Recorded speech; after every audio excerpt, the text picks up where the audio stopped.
Hey, how's it going, guys? Happy Saturday. I hope you guys are enjoying your guys' weekend. Well, welcome back to another session of Dragon Age Inquisition. Hello and welcome to the channel if you're new. Make sure you guys hit that like and subscribe button. Help us keep growing our channel, please. Anywho, let me take a brief moment to get set up here and then we will get going.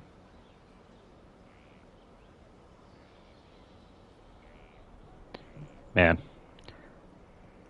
Alright. It's kind of warm this weekend. You got your wish, sort of. I always prefer more temperate and... Now this is a hall worthy of the Inquisition. Oh, hey. I just noticed that they finished upgrading the hall here.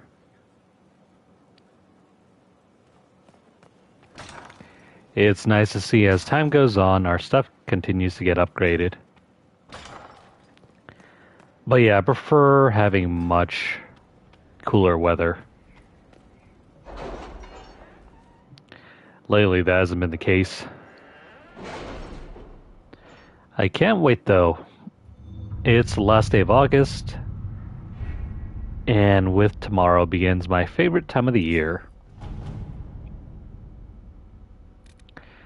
You know, that point of the year where we don't burn to death. Anywho, let's catch up on our activities. Sutherland and company returned with sizable resources, a cadre of support personnel, and promises of future trade with the mining caste directly. Their ambassadors, whether intended or not.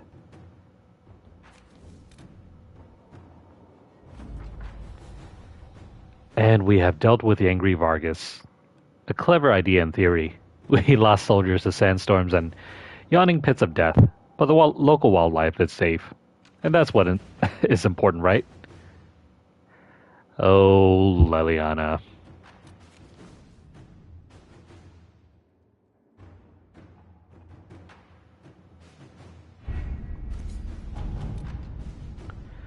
Moving on. We have numerous new activities to complete.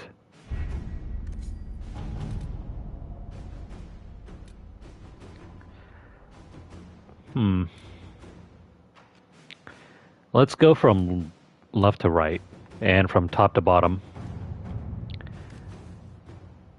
The College of Magi. A situation is unfolding in the Navaran city of Cumberland. Location of the College of Magi, which until the outbreak of the Mage Rebellion was the philosophical heart of the circles of Magi. Now mostly abandoned, has become the home to a number of mage refugees. This has drawn the ire of local citizens, and mobs are threatening to assault the college and burn it to the ground, with Duke Sandral and Axis doing nothing to stop them. Inquisition agents suspect that Venatori agents are behind the mobs, looking to recover artifacts from the college once its magical defenses are breached. Alright, who do we send then? Who is best equipped to tackle this?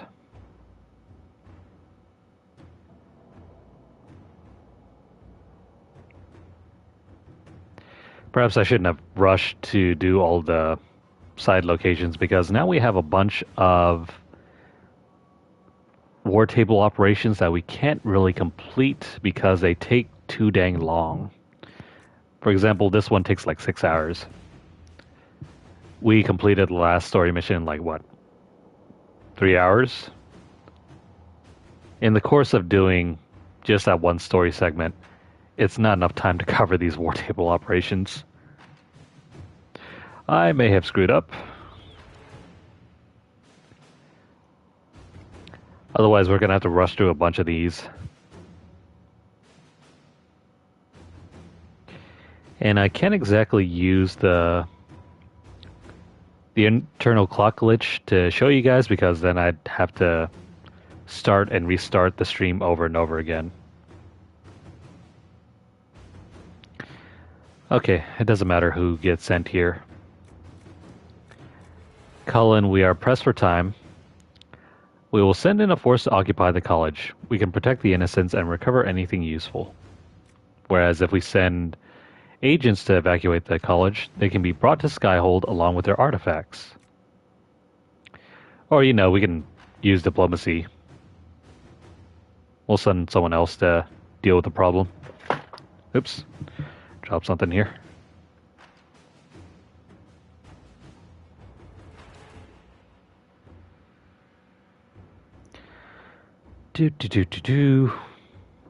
There are no... Yeah, there are no quests that lead directly after this one. Yeah, there's no sequel quests, so... Cullen, you got this. Inquisitor. Thank you, Cullen.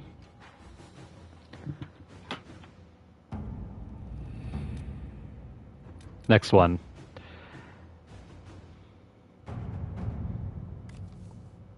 A report from one of Cullen's forward scouts.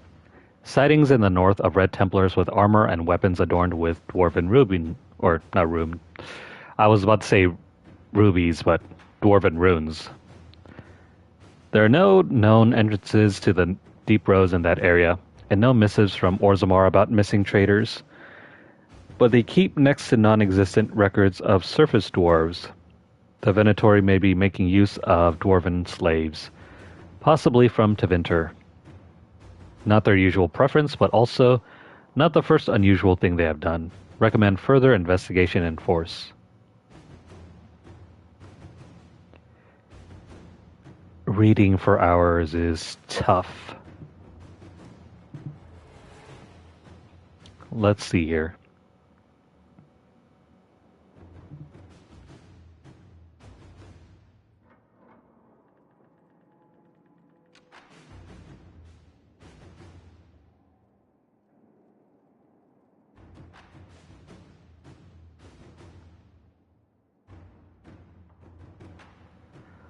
I find myself needing to keep water on hand more often than usual, otherwise my voice is just going to give out. This one doesn't matter. The rewards are all the same, and it leads to another operation. Liliana, you are the shortest one. We'll send a select group to observe. We don't want to alarm the Venatori. We know they are all too willing to sacrifice their captives.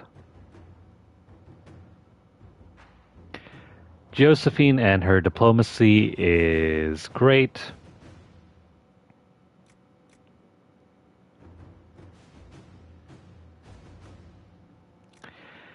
If there's no difference in rewards, this is entirely based on your own, I guess, headcanon, maybe? Whichever approach you want to take. For me, I prefer rewards first, time difference second. Let's see what we have. Liliana, please go. Next one.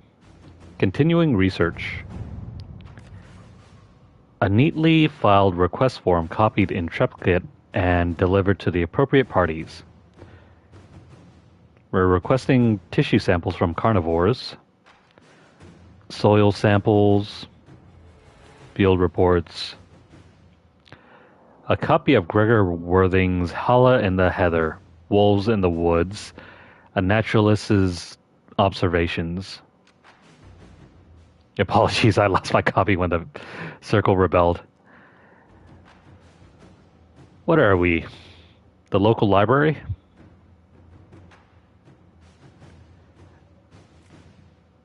Man, this takes forever. Josephine, luckily you are the shortest. Now shall we approach?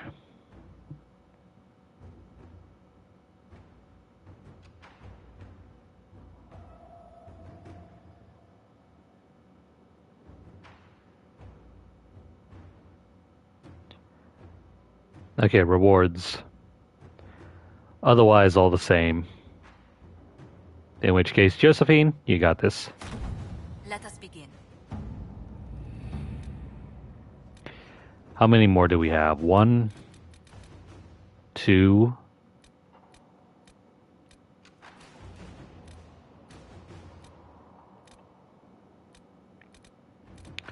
Maybe 3? Depending on if new war table operations open up afterwards. Oh, wait. There's a bunch more over here.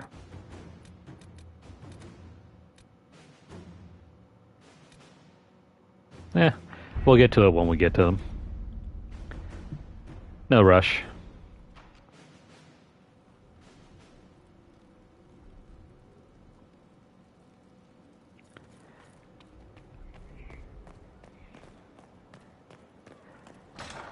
Now, to give ourselves some leeway, I'm going to go ahead and explore the hinterlands again once more to find the rest of those shards.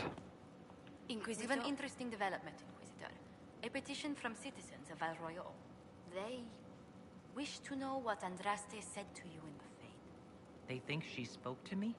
Even Leliana can't trace the rumor's origin. It may be expedient to respond to those asking for Andraste's words. It's not Andraste who saved me. Few people outside Skyhold know it was Divine Justinia who delivered you from the Fade. You could attempt to tell Val Royal citizens the truth, though it may not be as inspiring as they hope. This is really interesting. It puts you in the perspective where you have to operate politically and consider the outcomes. Something that I'm sure most people probably have no experience with in any way whatsoever. We could lie about it and give the people hope. Or we could tell them the truth and risk spreading further chaos.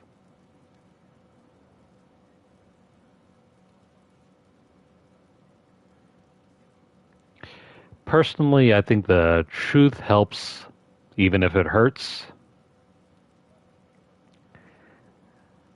But that's not to say that the other options don't have merit.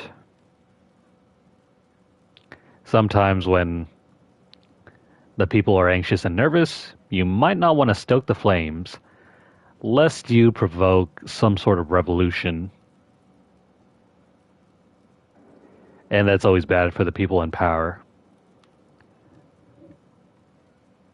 So we could also opt to tell them nothing. Silence could mean either yes, it could mean no. But let's tell them the truth.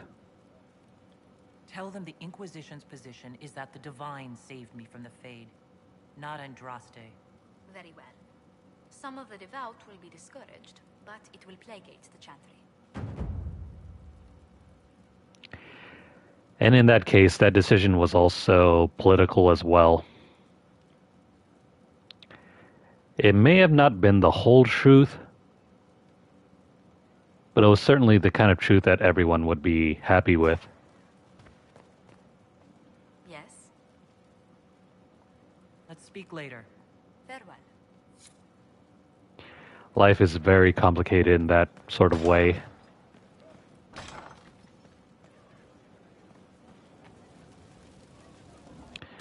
Alright, time to play King or Queen.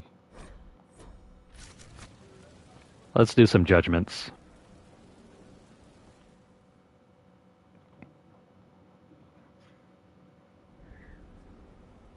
Adamant's influence continues, your worship. I submit Lord Livius Erimond of Virantium, who remains loyal to Corypheus. We found him alive, offering extreme resistance, likely because the Order will ask for his head. In more colorful terms. To say nothing of justice you might personally require for what was suffered in the Fade.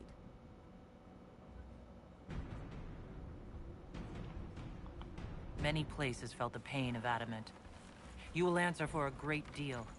I recognize none of this proceeding. You have no authority to judge me. On the contrary, many officials have communicated that they will defer to the Inquisitor on this matter. Because they fear. Not just Corypheus, but Tevinter, rightful ruler of every piece of ground you trod in your pathetic life. I serve the living God. Bring down your blades and free me from the physical. Glory awaits me.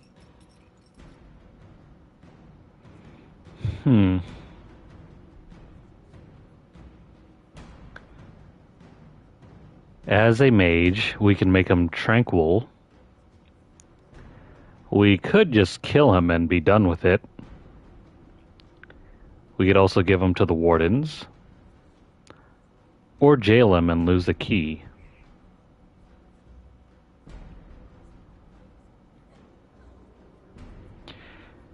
This option here, giving him to the wardens, is not available if we kicked out the wardens. If we exiled them. But we didn't do that, so this is still here.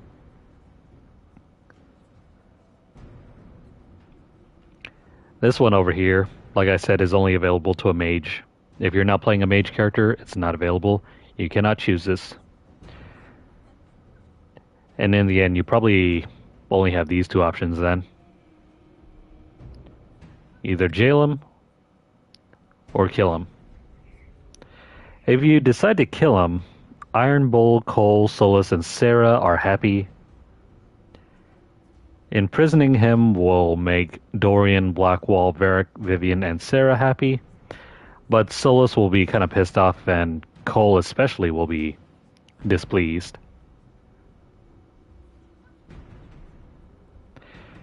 If you make him tranquil,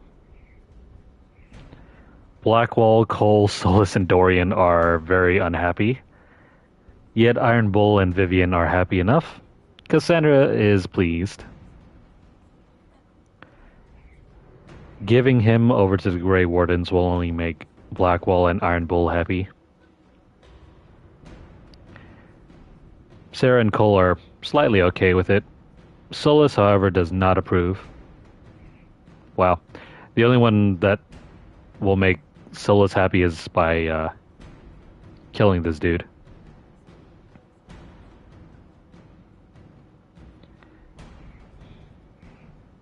You know what? There's a war table operation if we choose this one. And only if it's our first time making someone tranquil.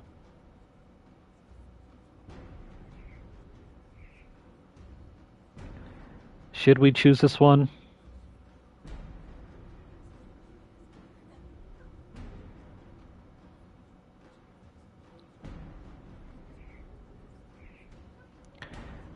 This one seems kind of harsh. It's just as good as killing someone. We're going to take away their personality, their personal freedom, and turn them into a husk. But you know, giving this guy over to the wardens isn't a bad thing either.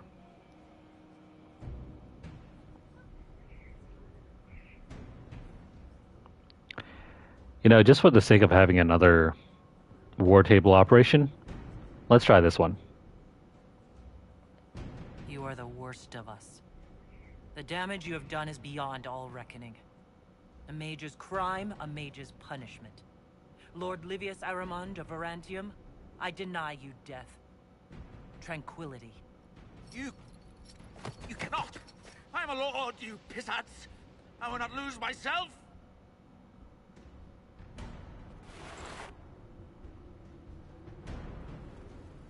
Yeah. That is probably worse than death.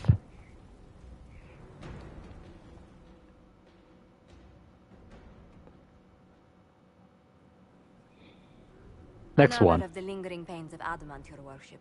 Seruth is a senior warden of the order. She was one of the many who slit the throat of another to bind a demon. She does not contest this. In fact, she surrendered to us. She requests no mercy. She wants the public justice of the headman's axe.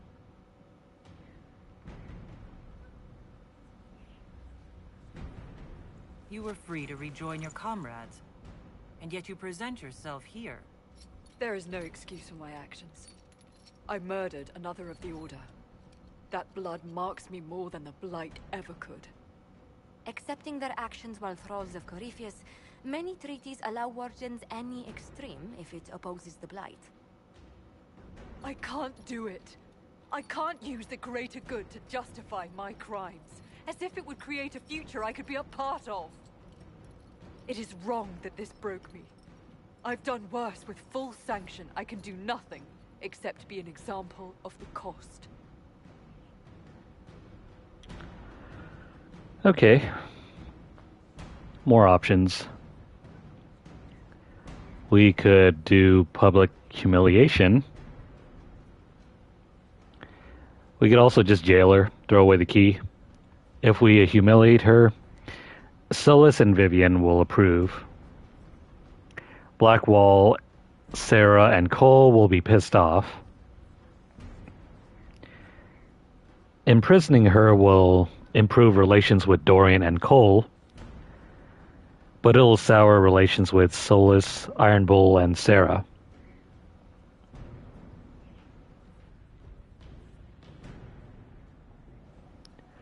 We can also choose to refuse to judge a warden. Sera and Iron Bull will like that. Blackwall, only slightly. However, Cassandra, Cole, and Vivian aren't going to like it. And Solus especially. Or we could send her down to the deep roads.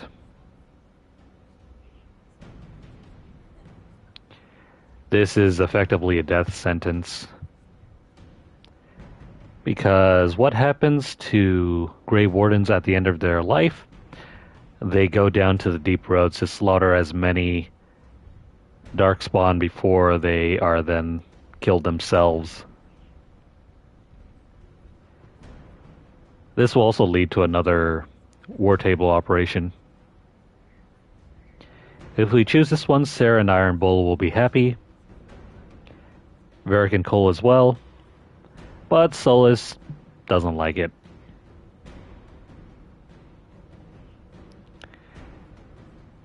I think we should follow the natural order of things. Let's exile her.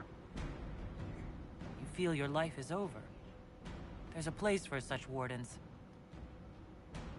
Sir Ruth, you'll go to the deep roads. Your death may be as quick as you choose. This sends no message. This is just an end.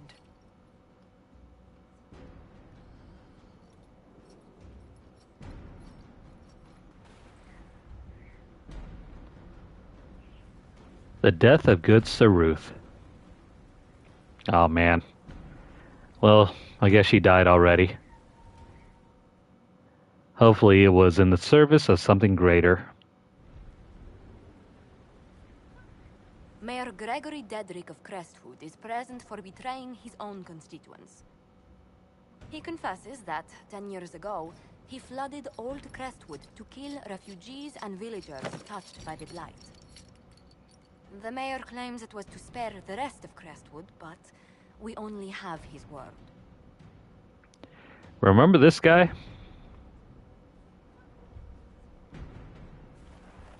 The mayor has anything to say in his defense, let him speak. There's no cure for the Blight. But I couldn't convince anyone to leave a sick child or husband behind.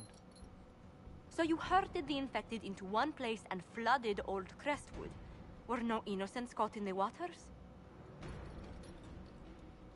Nearly everyone in the village had the Blight. I swear it. Have mercy. I couldn't tell the survivors I'd drowned their own families to save them. I couldn't. Alright. The reason why I waited to do this one is because giving him over to the Grey Wardens won't be available until after Here Lies the Abyss. I'm not going to worry too much about these other ones. This is what we've been waiting for. Now, if you choose this one... Hang on, let me see. Do do do do do.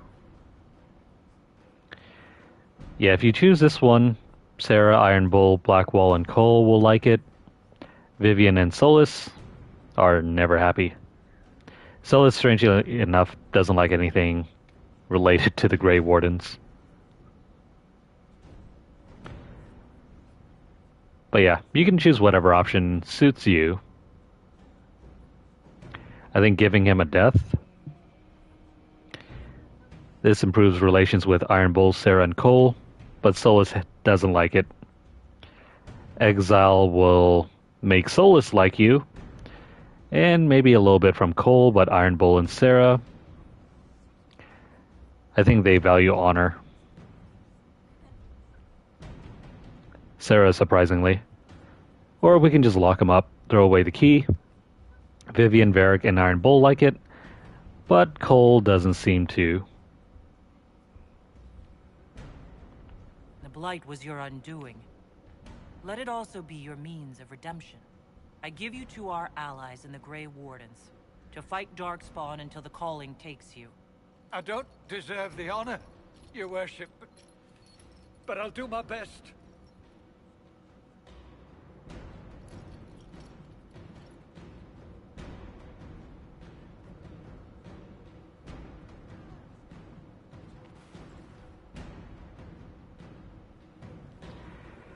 The real irony would be that he wouldn't survive the calling, or not the calling, the joining.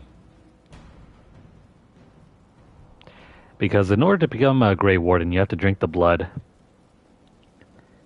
Not everyone passes the joining and drinking the blood.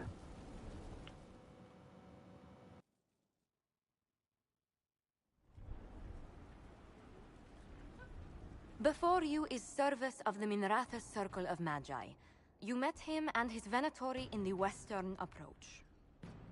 He admits to working for Corypheus, raising monsters, and using magic for conquest. He also used his connections to smuggle magical artifacts out of the Approach, without his master's consent.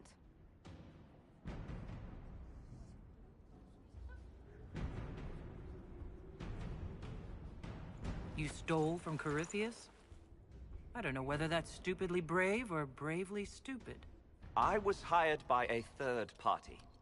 I've no loyalty to him. Might you find that useful, your worship? I'm sorry, are you attempting to bargain with us? Bargain? I plead. I throw myself on your mercy.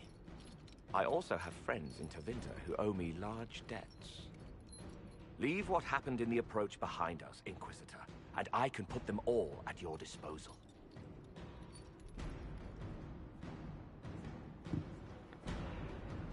Options here. Options.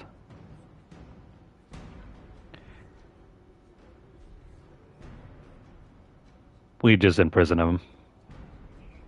Solus and Iron Bull will like it, but Cole doesn't like it very much.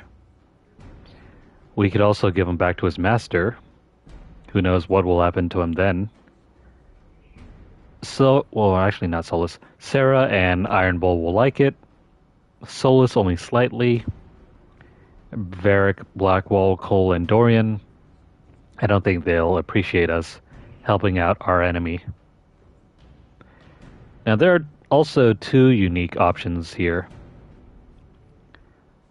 We can recruit him as an informant.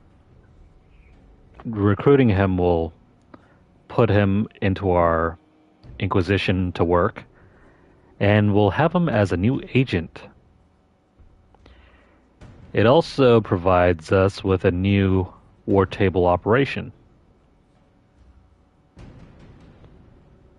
If we choose this one, Solus and Iron Bull will like it. Blackwall only slightly, same thing with Vivian. Sera, Dorian, and Cassandra don't like it, and Cole especially hates it. But if you have the Underworld Knowledge perk, we can recruit him as our own smuggler. This also sends him into the Inquisition as an agent as well. Solus will like it. Iron Bull, Varric, and Dorian will also like it. Cole, however, slightly disapproves, as well as Sera and Cassandra.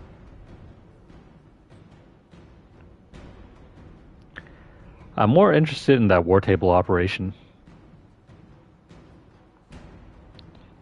And you know me, more rewards is always a good thing. Liliana will assign agents to you. I expect them to inform me that you have been forthright. If you want redemption, you'll have to earn it. I can more than pay my keep, Inquisitor. Thank you.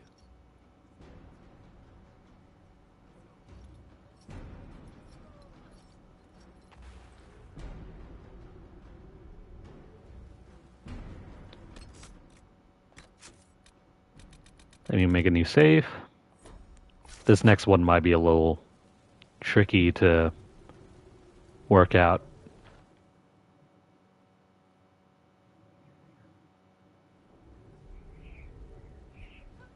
Mistress Pulin of Sarnia is accused of aiding and abetting the Red Templars in the Dales. She sold a quarry to them for a handsome sum. They used the quarry to grow red lyrium by enslaving townspeople. The only extenuating circumstance, Mistress Pulin was procuring supplies to keep the remaining townspeople fed.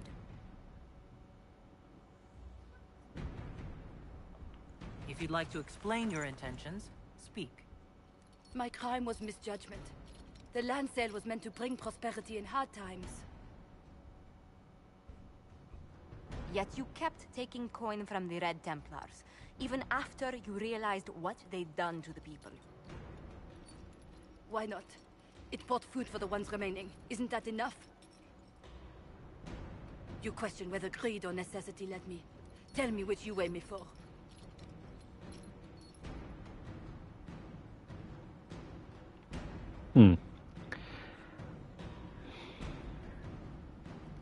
This is the only unique option. This requires you to do a side quest, which I think we have. And it's the only one that leads to another war table operation. Cole likes this option. Same thing with Varric, Blackwall, Cassandra, and Sera. Vivian and Solus also likes it as well, but strangely enough, Iron Bull is the only outlier. We could just release her.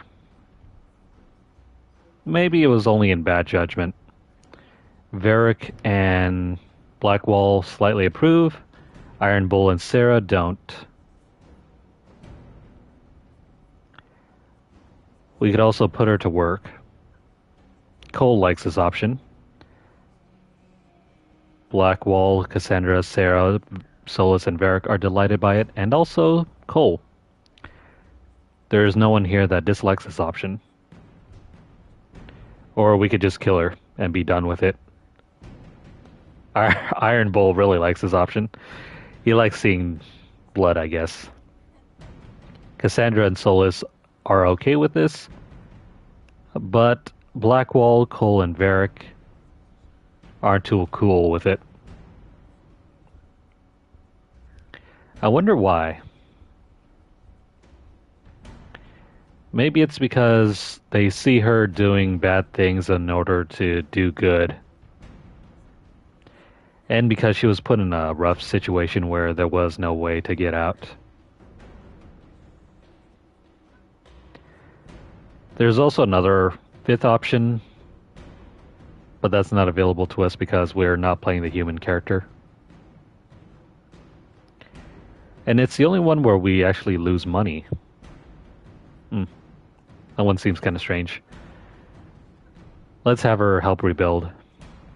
Mistress Pulin, you will spend all your ill-earned money rebuilding the town of Sarnia. If the townspeople forgive you, your debt to them is paid.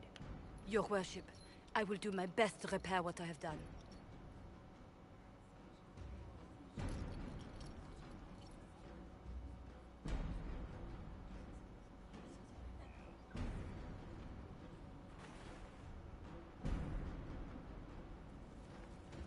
These judgment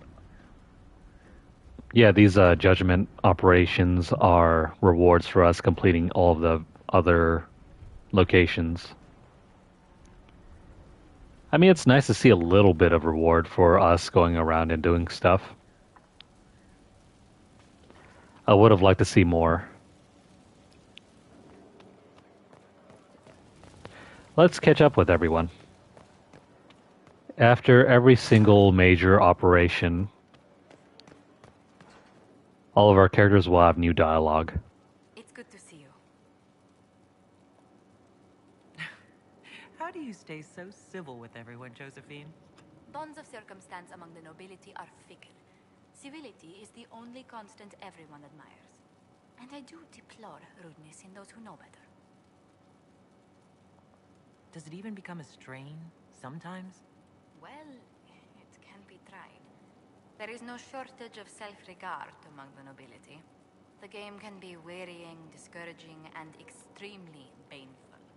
But honestly, I'd miss meeting people. I've made the most fascinating friends.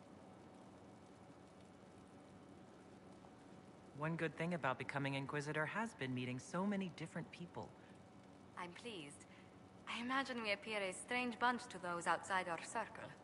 Mages, Templars, Seekers, and an apostate elf are not often found working in harmony. Or at all. What do the people make of us? There's scarcely a noble house that hasn't openly pledged its support to us.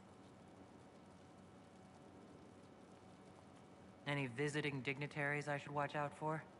Ban Vigard of Ferenden is visiting. An honor, to be sure. Please show no alarm if you hear shouting in his quarters at night. Shouting? His lordship spent half a year with his lands under siege by Darkspawn during the Ferelden Blight.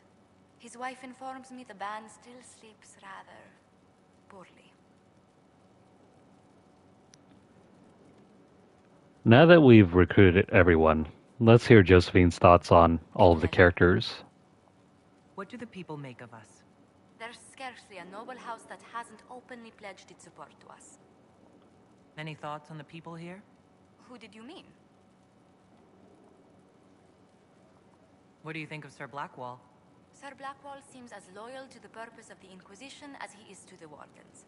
His travels must have taken him strange places. I wish he'd speak more about them. The Iron Bull has had to have made an impression. He is a loud, unapologetic accident merely waiting to happen. I do wish he'd stop daring poor dignitaries to outdrink him. But that's what makes him fun. I was thinking of Cassandra. Seeker Pentagast is a princess of the Kingdom of Nevarra, although that barely seems important to her. She was not interested when I asked if we might make use of her royal relations. Still, the Inquisition would not have formed without Cassandra. She's an extraordinarily driven woman. What's your impression of Solus? I suppose I should be wary of an apostate, but our elven mage has conducted himself with the utmost propriety. And he has the most fascinating stories. You must have an opinion of Dorian. Who hasn't? The man could cause a scene standing quietly in the center of an empty room. Still, I do believe he has your best interest at heart, for all that he delights in mocking them from time to time. What do you think of Vivienne? We've met a few times before at court. She remains a truly accomplished player of the game. So long as her interests align with yours, Madame Vivienne will be a most valuable ally. Just do keep her on your good side, Inquisitor. Speaking of the game, we'll get to that in a little bit. I'd love to know how you and Sera get along. I know she extracts gossip from the servants, and she keeps prying into things. Sera's ability to vanish whenever her mischief's discovered must come in handy, however, I'm sure. I was thinking of Varric. Oh, I could listen to his tales for hours. He actually let me read a chapter of his next book he's writing. My friends would be sick with envy if they knew. It's excellent, but a bit different from his past works.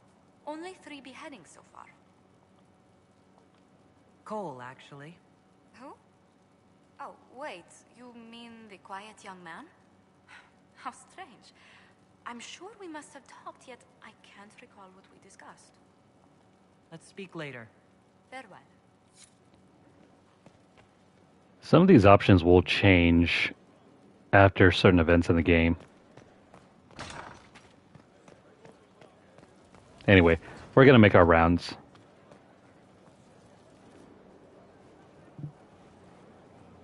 I guess the hero of River Dane's story finally came to an end. Loghain was the Ferelden ideal, you know, the common boy who freed his kingdom and became a Terran. He helped to end the Fifth Blight. The rest aside, that made him a hero. He wasn't the first good man to fall to Corypheus. He won't be the last. This story's no good for heroes. This conversation is much more meaningful if Hawke was the one to stay behind. We're kind of like painting over the fact that Loghain was the main antagonist of the first game. So we're just going to completely forget all the betrayals he committed in the first game? He's just a good guy now? I mean, I guess.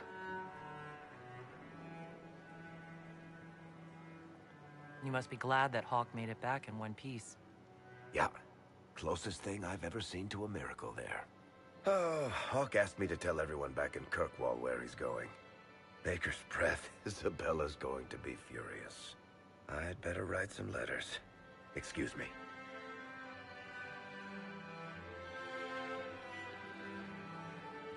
It's absolutely heartbreaking if Hawke is the one to stay behind because Varric is very, very upset about losing his best friend. Sorry, I really need to write some letters. Another time, all right? But here he seems kind of wistful. I mean, his best friend survived. Clearly he's not entirely upset. Even though Hawke's family theme music just started playing. I guess the writers had to include some sort of reaction after someone stayed behind, even if it wasn't Hawke.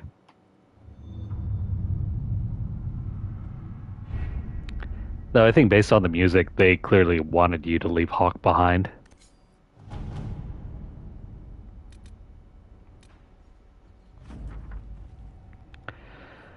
A report has arrived from the site of the suspected Venatori enclave. It is nonsensical given accepted historical record. Located Venatori enclave. Fires on approach.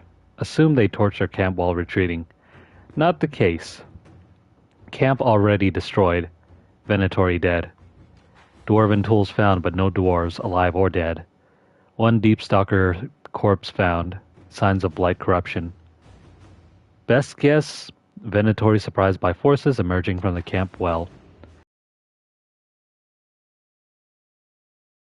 No passage possible. Enclave scoured for resources for return to Skyhold. On return to the Inquisition camp, message found next to a newly opened sinkhole. We always come for our own. What about you, Inquisition? Wait, what?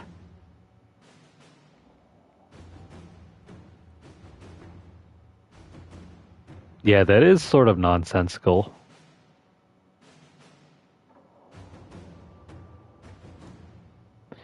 What the hell happened there?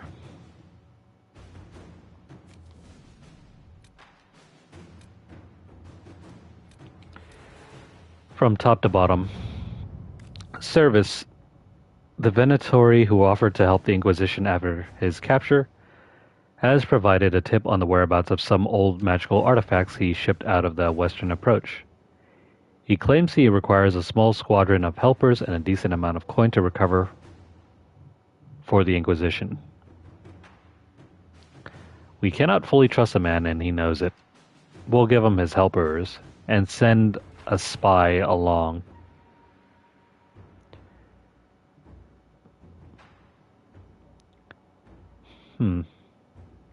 We don't exactly have anyone else on hand.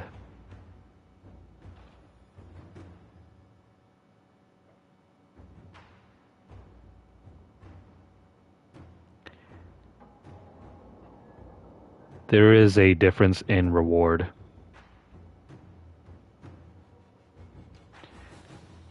Well, not exactly a reward, but there is a difference in the outcome.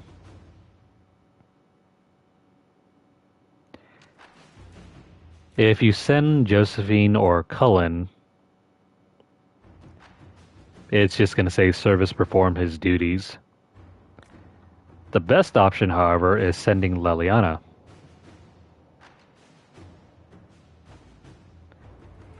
Let's use her. Even though...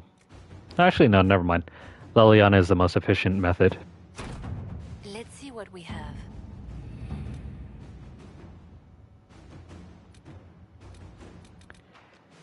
Everyone else is still busy.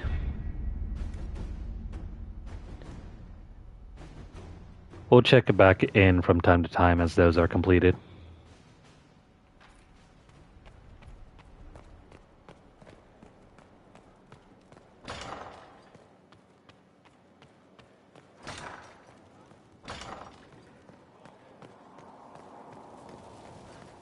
If the rewards were truly nothing to worry about,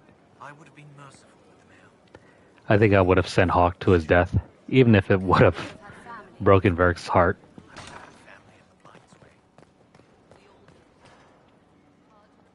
I cannot believe the Grey Wardens could even conceive of such a plan. To seek out these old gods deliberately in some bizarre attempt to preempt the Blight. He seems awfully pissed. I know. I'm glad we could end this madness before it started. Thank you. I've been on my own for so long.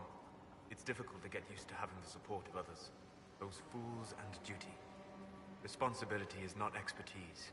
Action is not inherently superior to inaction. Forgive me. The entire idea is unnerving. Hello. I wonder why he's so pissed about that. I need to know more about Corypheus. Taken his army. He lacks the conventional forces to take Orlais. He must see Orlais destroyed utterly by whatever means possible, not merely thrown into chaos. I'd like to hear more about what you saw in your exploration of the Fade. I think I have shared everything of note. I should spend some time encountering more stories. We'll talk later. Dareth Shira. You do that, Solus. Also, I think there's a new mural here.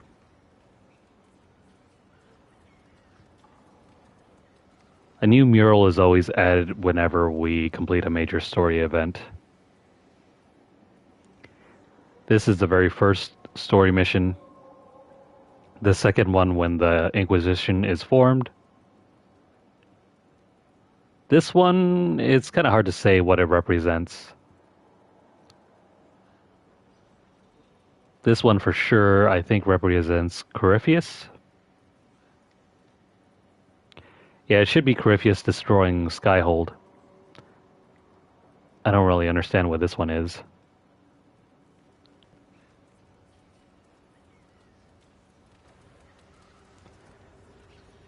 The blue one here represents Skyhold. Well, actually, no, not Skyhold. It represents Adamant Fortress and the Grey Wardens.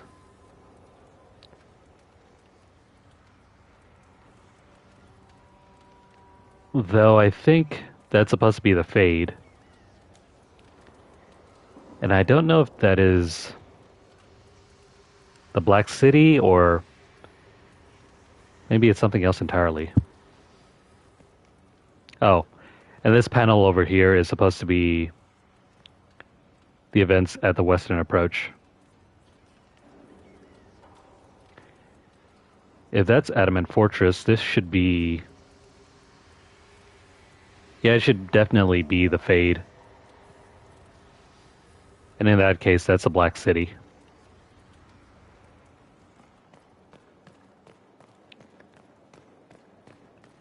Solus doesn't seem to have any special dialogue.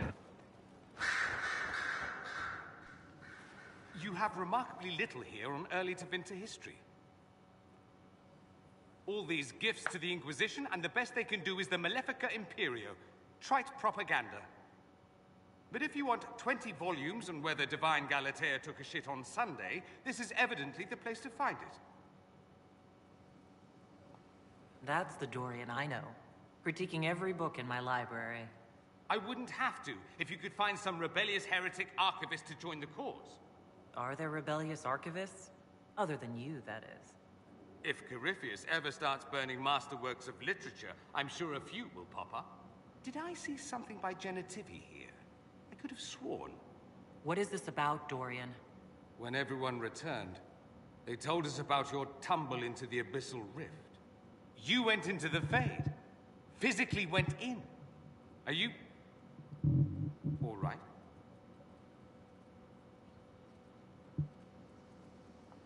Logain. It's gone. The Fade is an ordeal under normal circumstances. To be the only real thing there, beyond description. That you made it out at all is a miracle. You do realize this feat hasn't been performed in over 1,000 years. Corypheus and his contemporaries entered the Fade and began the Blights. In comparison. It would have been easier if you'd been with me. Without question.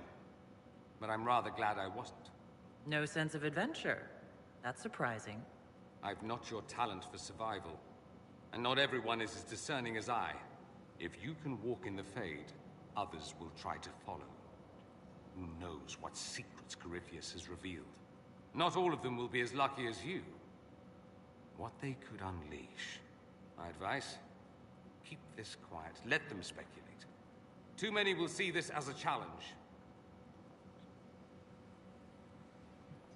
That's a good idea. There are enough idiots in the world who think if they just use enough blood magic, their problems will vanish. It's exactly the sort of thing I want to stop back home. This I don't need. What I do need is a copy of the Liberalum. I'll wager I can find Corypheus' real name. If I can prove he was a grasping ankle-biter with no family to speak of, the luster would come right off. Wish me luck.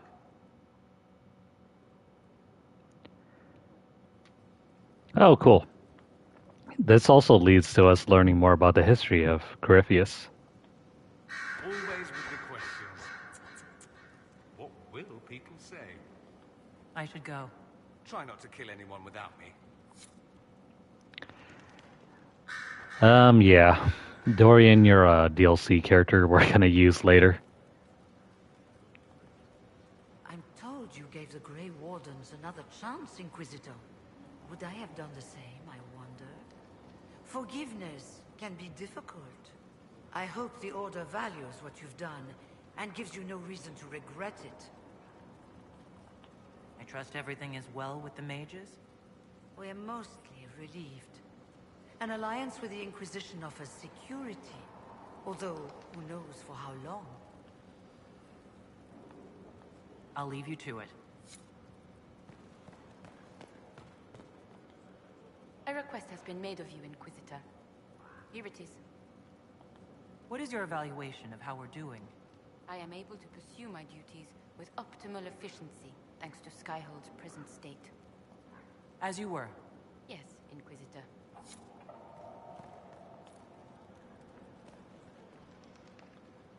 Ooh, Inquisitor! Greetings. I was recently appointed by Sister Liliana to keep her books in order. I'm so pleased to be here, helping out in my small way. Well, I should get back to work. I think this guy's new. I set aside an entire shelf for Grey Warden lore, and so far it's not even half full. Those Wardens and their secrets.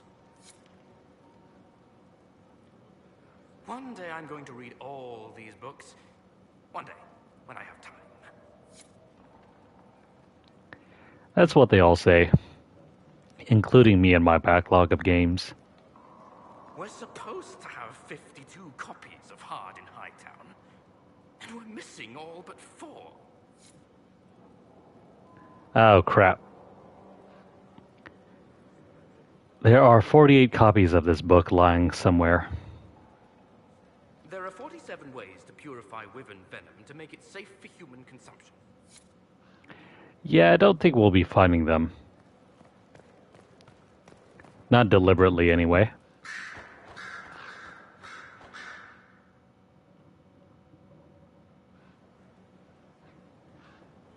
Inquisitor. I have been thinking. You remember everything now, yes? The explosion at Haven? Fade, escaping the breach. In your report, you said Justinia was with you. But only you emerged in the end. Why? Why were you the only survivor?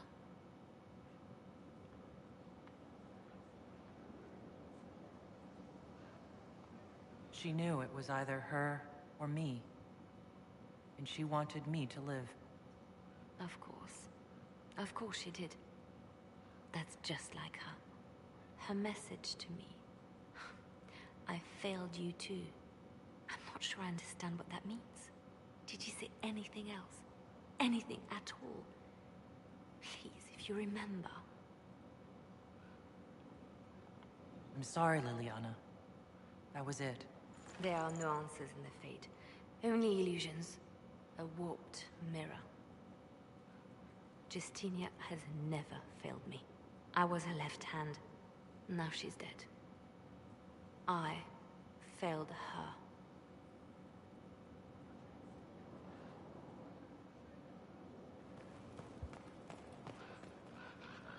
I expected the hero Ferelden to be at Adamant, but he was not with the other wardens. He studied the Blight after killing the Archdemon, and may know something that could help us. If you like, I can have agents look for him.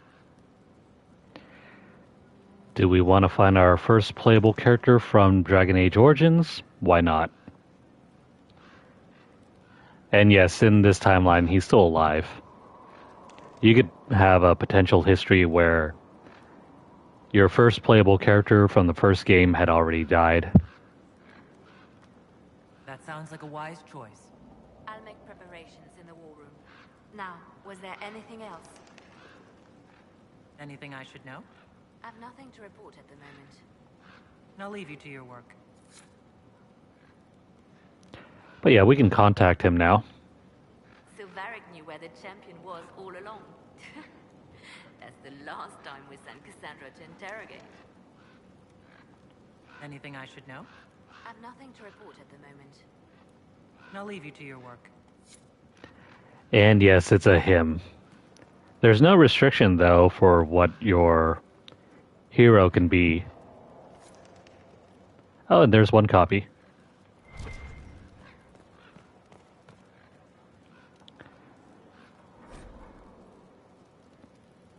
How did we never pick up this book?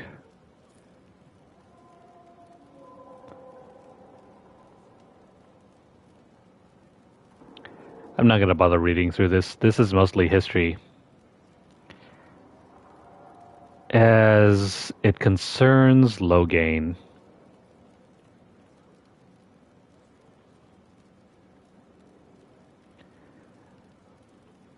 Loghain is very complicated.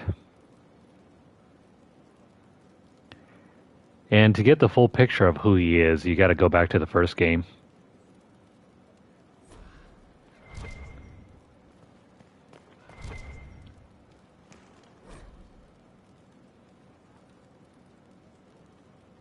I think we've read this before.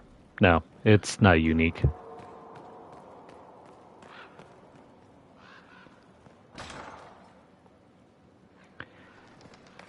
Before I go sell stuff, let's head down to our storage bin.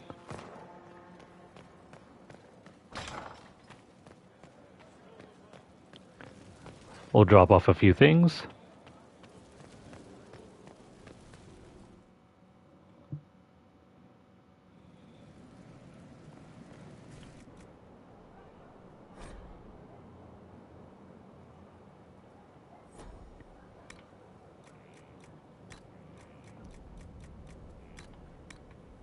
Having the chance to relax and unwind after a major story section like that is nice. Also, we can power up what's-his-face now with this Amulet of Power. I'll get around to doing that maybe later. I don't feel like we have to power him up right now. He's doing very good on his own.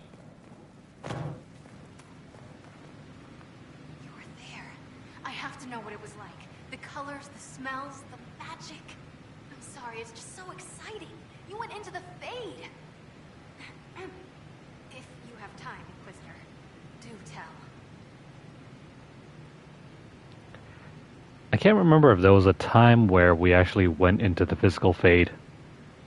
Because in most other instances, we got teleported there either through memory or dreams. You seemed excited that I fell into the Fade at Adamant. Excited? Spring gets me excited. This is a wonder. It's probably hard to relate, but dwarves don't dream. So I can't even guess what it's like. I can't even understand what dreams are. But you were there. And came back. Can I take a sample? A sample? Oh, that sounded sinister. I meant, can I cut a little piece off of you and do things to it? That didn't sound better, did it? Maybe take an earlobe or something. Maybe even some blood. You'll have a full report of everything I saw. Will that do? It's a start. I'm sorry, it's just... This is exciting. It all is. Your people cleaned you up after your fall. I wonder if anything is left. So much to think about. Dagna's a little crazy. And hey, that opened up another operation. What can I do for you? Dagna, show me what you can do. Here's how it goes. Bring me the rare stuff for enchanting or masterworks and prep it here, just like normal. Except it's not normal. It's manipulation of primal forces. And I'll make sure it goes just right. You'll see. They'll all see. Did I mention she's crazy? A nice Inquisitor. Any thoughts about our new tenant? You sure she doesn't own the place? Acts like it. No offense. It needed work. And fine work she's done to it. And for you. Don't mind me. Been a lot of change lately. Cheery as sugared flowers she is. I'll be back later. I'll be here. I think he's feeling kind of down that his new partner has taken over his workspace.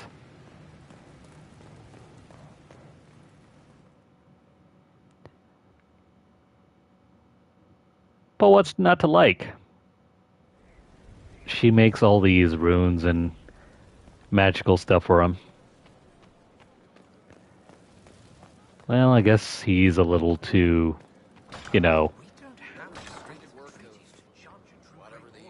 he's a little too into himself. Too egocentric.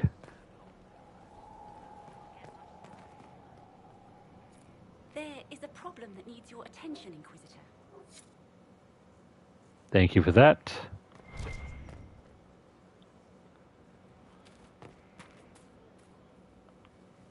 Inquisitor, the soldiers say you banished the demons at Adamant and freed the Grey Warden mages.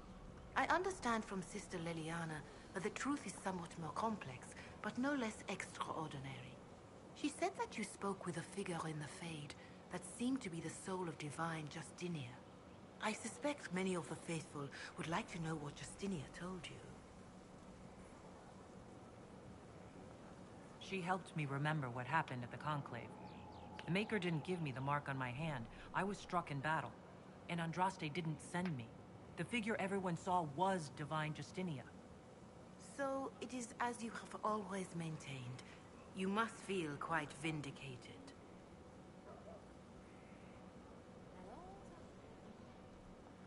I may not have believed. Part of me always hoped it was true. That I was the Herald of Andraste. Who is to say that you are not? Forget the mark. Forget the figure standing over you as you fell from the Fade. The people needed a sign that in this harsh and unforgiving world, there existed some reason to hope. And they found that in you. That isn't how it works. The evidence for me having some divine mission was proven false. This is the trouble with metaphors and the educated. A farmer cannot understand the truth of the Maker, so he learns that the Maker is a man, but greater. A mage learns the same thing, knows it to be simplicity. simplistic and feels clever for realizing it is not literally true. But a metaphor is not a lie. It is a tool to help people understand something beyond them. And we need such a tool.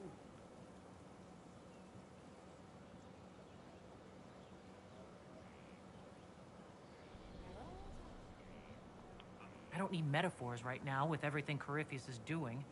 I need the truth. Everyone says that when their lives are difficult. Everyone looks for some secret message. You might look upon the face of the Maker himself in a vision, but ultimately, even that would be just another metaphor. The truth is that he made this world, and he put us here to learn. That is all you can do. Man, that's some strong faith she's got there. Even when we know everything is a lie, she still holds on to her faith. Can you tell me how our people are doing? What would you like to know? How are our forces at Skyhole doing? We have many injured. The siege of Adamant was brutal for all involved. Even so, more flock to your banner. They have heard that the Inquisition defeated the legendary Grey Wardens.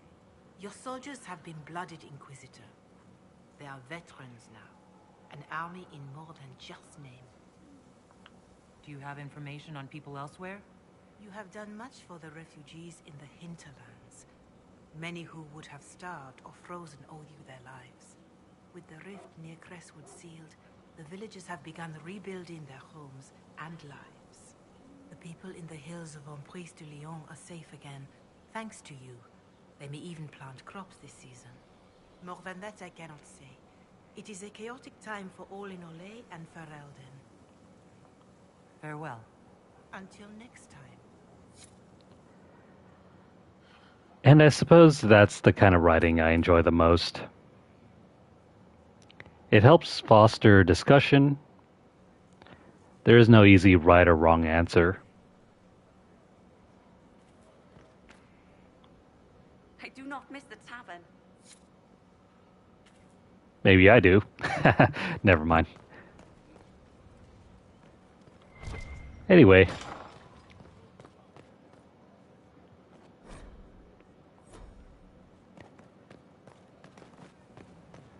Let's move on.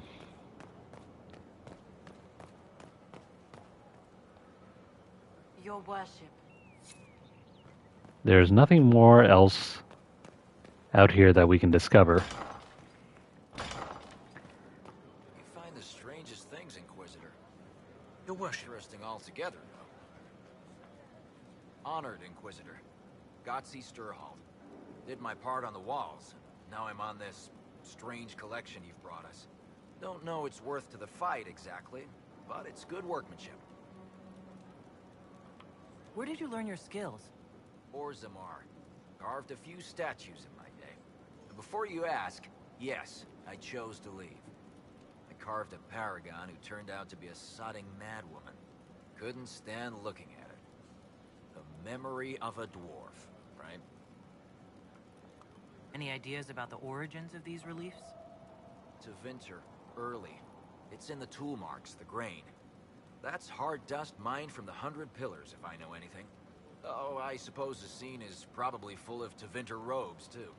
The 100 Pillars? Damnedest things. Massive spires that aren't stone. It's like a mortar. Don't know more than that. Strong, though. Do you have insight into the stories these tiles are supposed to depict? Tell you what. You finish one, and I'll write it up. Who better, right? A good dwarven perspective. Another time. Best of the vein, Inquisitor. Right. These tile murals. Well, not really murals. They're more like mosaics. We can complete them all by collecting them, and Gatsy will also tell us the story behind them. They're not required for any sort of, like, trophy or anything. Instead, they provide extra context to the world of Dragon Age.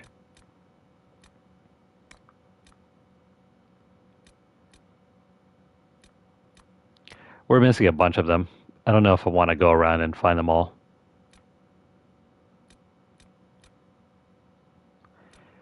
We'll see. If we're feeling kind of bored by near the end of the game, we'll do it.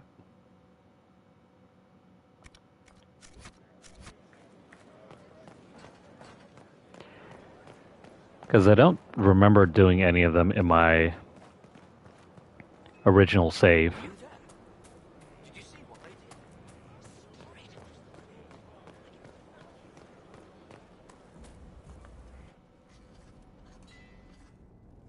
Writing does not come naturally to me, as I'm certain you can imagine.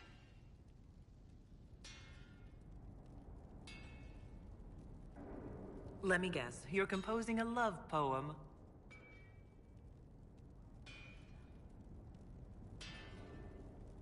I couldn't, not even if my life depended on it. It's not that hard. Yes, it is.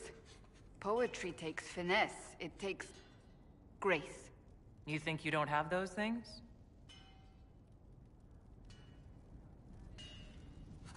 Historians will one day ask what happened at Adamant Fortress, in the Fade. I wasn't there, but others were. Their accounts must be recorded.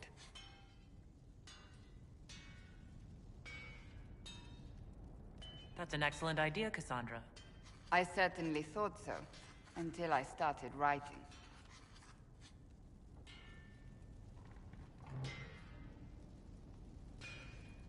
I still don't know what to say about the spirit of the divine.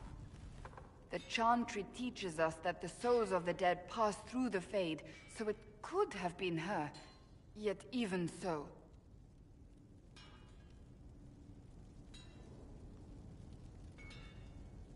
You really think it could have been her? A ghost? A ghost. A remnant of her hopes and memories. Her lingering will to do good. Those things are all possible. Nobody knows for certain what happens after we die. A spirit could have assumed her form, but why? It helped you, as Justinia herself would have.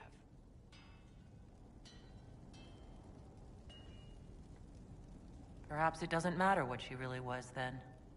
It matters to me, to what I must write. I wish I'd seen her, seen it. I feel so inadequate trying to interpret.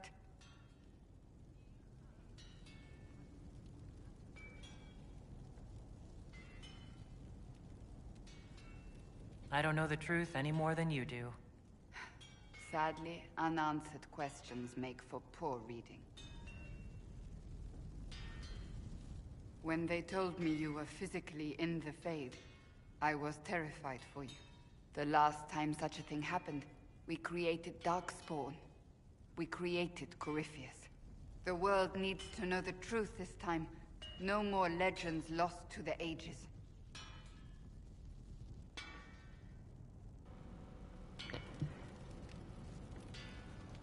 I wish too that we took her along. Just to see her reaction.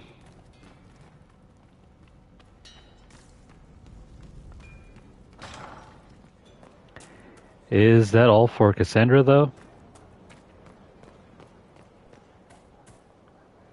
It's good to see you. Do you have any advice for me? Now that the Grey Warden threat is dealt with, we must investigate the assassination plot. One can only hope it's not too late. More chaos in Olay only helps Corypheus. May I ask you about the Chantry? I have no better answers on the topic than anyone might, but I'll tell you what I can.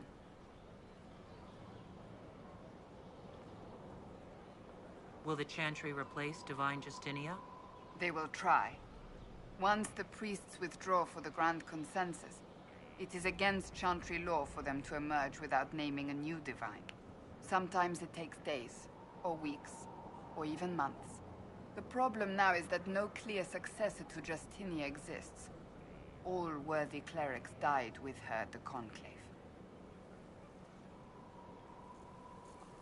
So what happens if they can't agree on someone?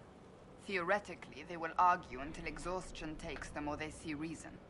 Practically, however, if the Grand Consensus goes on too long, the Chantry will crumble.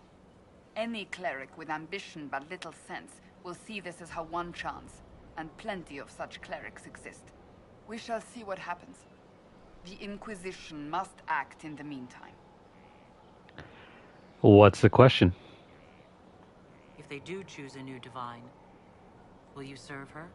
That depends on whether she would have me. I am a rebel now, remember?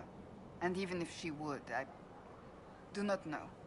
It would depend on what type of divine she is. I am no longer in a position to follow blindly, and no new divine could expect such obedience now.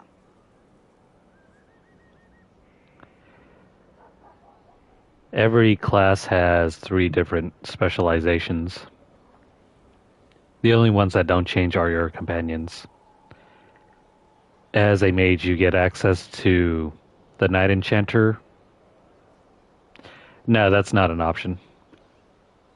Because the specializations are related to the abilities they can use. You can't have a warrior casting spells, unfortunately. Though that's not always true. In Dragon Age Origins, you could have like cross specializations.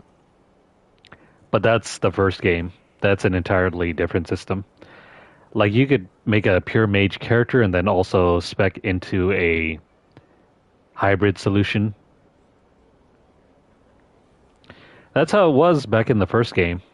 You could theoretically have like a mage that specialized in using heavy armor. Mages in the first game could not equip heavy armor. And there were other differences as well. Some things that I can't really remember off the top of my head. But yeah, unlike in this game where anyone can equip any armor type, in the first game you had limitations. Only warriors could equip heavy armor. I think the same thing goes for archers as well, like rogues. They could only use medium armor, and they were the only ones who could unlock doors and chests. There were a lot of things in that system that led you to play around with a lot of things as well. Like, your mages were the only healers in that game. But that kind of stuff has been changed over the years. That's how we ended up here. I'm surprised you rebelled against the Chantry. I left my own order when they took the wrong path. It is no different. But in neither case did I stop caring. Indeed, I care so much that I feel drastic action is necessary. I suppose history shall one day judge my actions. I mean, hell, at one point you could even become a blood mage.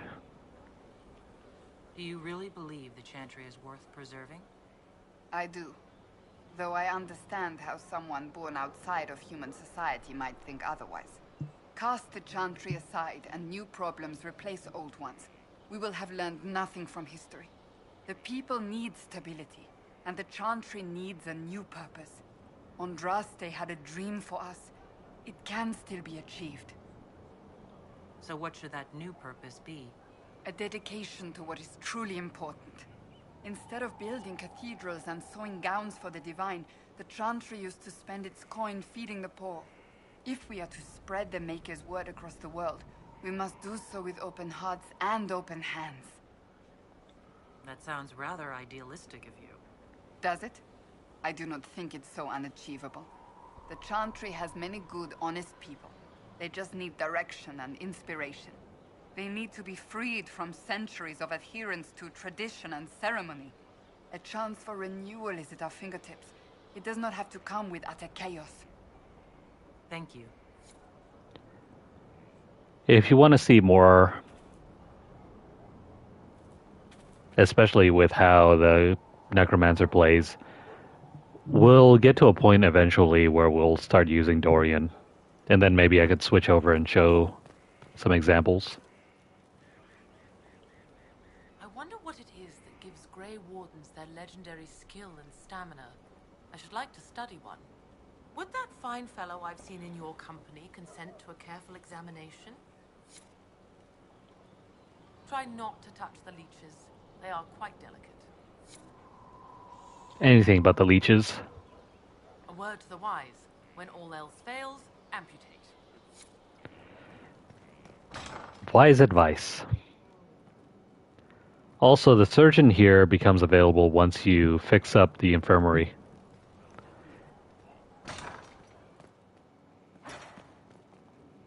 Your worship. How is it going? Do we have what we need? With Skyhold shining like a beacon? You name it, it's here or on the way. I've wrung out the slackers, given them what for. I think I like this job. As you were. We are here for you, Inquisitor. Good for you, buddy. I still need more Blood Lotus. Of course. Another time. Also, notice how we have Dwarven Rogues and Dwarven Grey Wardens. They look kind of funky. They're almost like Neanderthals.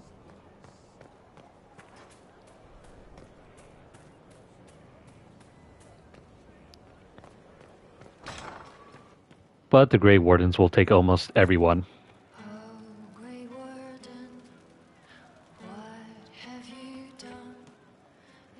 Inquisitor.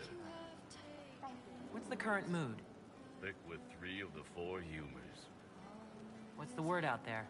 I hear the Arishak was replaced by the Arishak, but he better watch out. In the shadows, the Arishak. Funny thing about the Arishak, we killed him in the second game, but then he got replaced by a different character. That guy was supposedly a companion from the first game. As you were. But unfortunately it happened off screen. It didn't happen in the games. Inquisitor. What's the current mood? Spirited enlightenment. Also drunk. That sounds like a fun time. What's the word out there? They have heeded the call to power and are ready to raise arms at Chateau Crown de Gris. As you were. Inquisitor. Cabot's like the unsung hero here. I like his humor.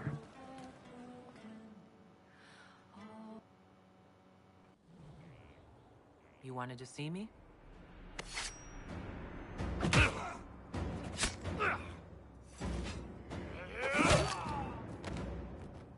Bull! I got it! E poste sala talvashoth. Yeah, my soul's dust. Yours is scattered all over the ground, though, so... Sorry, boss. I thought I might need backup. Guess I'm not even worth sending professionals for.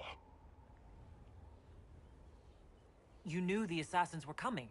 Little change in the guard rotation tipped me off. Why didn't you tell me ahead of time? You go through years of Ben Hasrath training to hide facial expressions when I wasn't looking? See? Like that. If I'd warned you with the guards, the assassins would have been tipped off. Are you all right? Fine. Hurt myself worse than this fooling around in bed. What if they used poison? Oh, they definitely used poison. Sarcomec, liquid form. If I hadn't been dosing myself with the antidote, I'd be going crazy and puking my guts up right now. As it is, it stings like shit. But that's about it. Are you interested in getting some payback? Against who? The entire Ben Hasrath? Besides, this wasn't serious. Sending 2 guys with blades against me? That's not a hit. That's a formality. Just making it clear that I'm Talvashoth. Talva fucking Shoth. You acted like a Talvishoth for years. That didn't change you.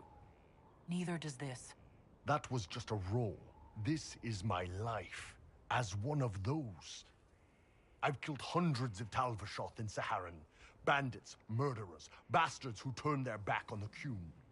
And now I'm one of them. You're not a Talvishoth. That's a Qunari word, and you don't follow the Qun any longer. You're Iron Bull. Mercenary captain for the Inquisition. I can live with that. Anyway, I'll get this cleaned up and let Red know what happened. Boss, whatever I miss, whatever I regret, this is where I want to be. Whenever you need an ass kicked, the Iron Bull is with you.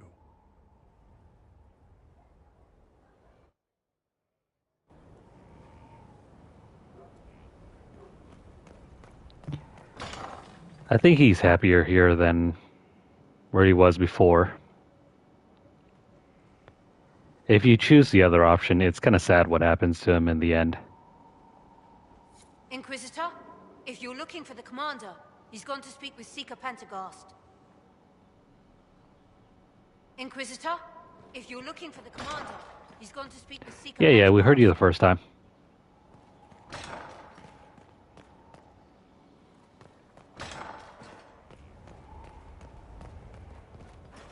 Alrighty. That is Iron Bull. Alarm's good. My best. Going well, I hope? What's been going on? Madame de Fer said hello to me. Or maybe she was waving at someone else and I just thought she was. Yeah, that's probably what happened. Shouldn't you be out there scouting? In a bit. We're in Skyhold for support. Commander Cullen did good work at Adamant. Breached those walls like he'd done it a dozen times. Nice job with the demons, by the way. Can you think of any other tasks suitable for the Chargers? You sealed the main rift at Adamant, but the fortress is still a mess. Demons, Darkspawn, make a knows what. I could take Rocky out there with some of the boys. They know how to bring down walls. We can't close rifts, but we can bury the bastards under a ton of rubble. Can we talk about the Bull's Chargers? Certainly. What can I tell you? Have you had any other interesting jobs? We went up against Gatler's giants in Ferelden. Not actual giants, but big guys, all wearing a dragon's weight in armor. Might as well be fighting golems. The chief challenged Gatler himself to a single combat. Gatler laughed and called him a horned savage. The chief broke a dam and flooded the valley. Last we saw of Gatler was a bunch of bubbles as we swam away. We'll talk later. There's another new option. A new operation.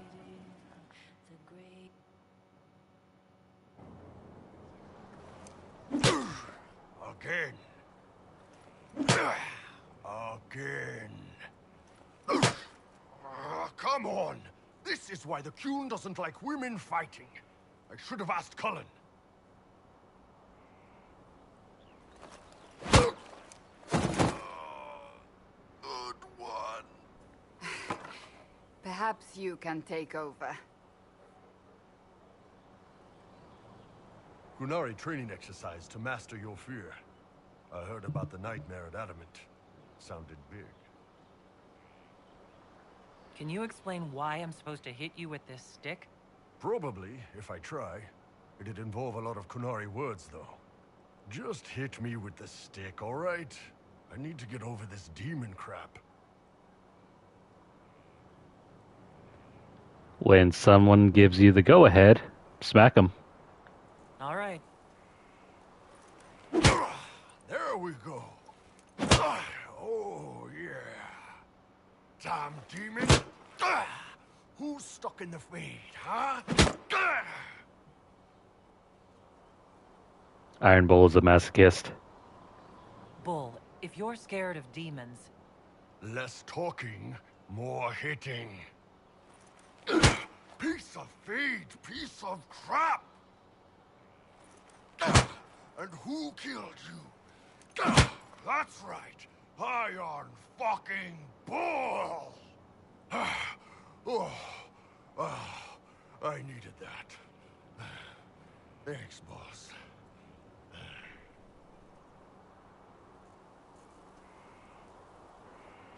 Anytime. Weirdo. I wonder if that's all for him. Just to double check.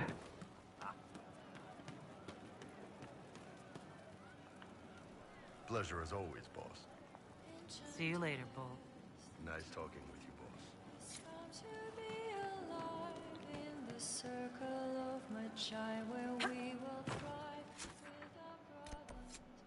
boss. We should probably go see about Cullen. Maybe in a second. What happened to Sutherland?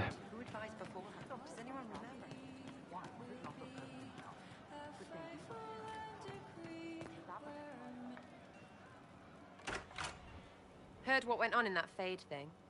What you think went on? Can't even start to believe that business.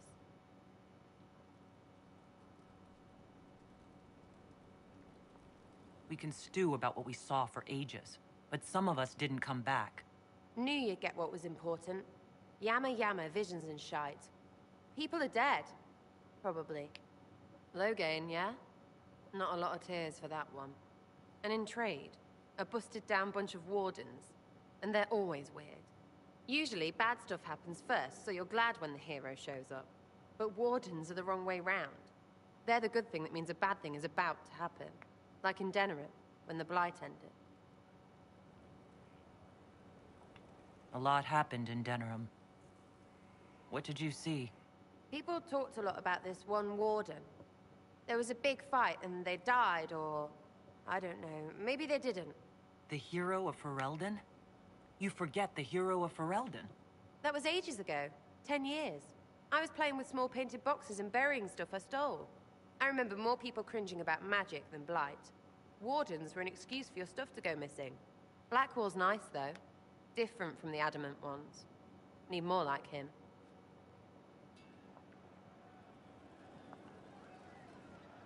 You have a problem. That, over there, is a full tavern. But everyone's drinking alone. They're all up their own arses about the Inquisition. I can't have fun with everybody whinging.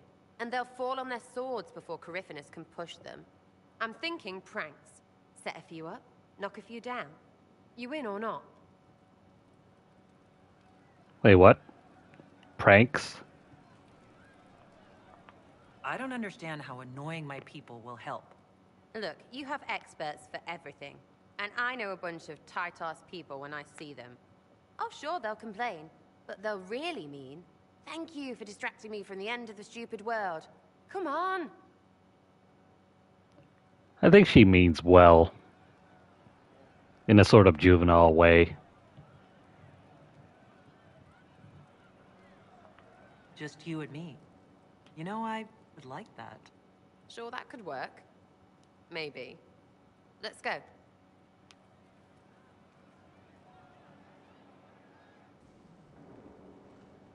What are we doing here? Right, General Uptight is gone. Have a search about. Find something to mess with, and give your soldiers a laugh.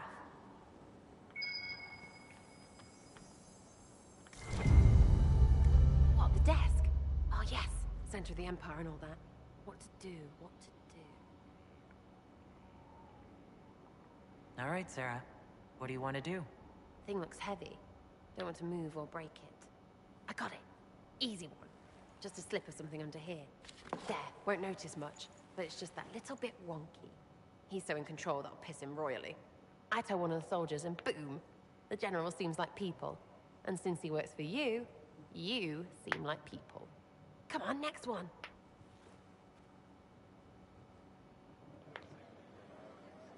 Sera, the professional troll. Right. Little lady prissy pants. Have a look for something she likes too much. And somehow she's roped the leader of the Inquisition into doing all this for her.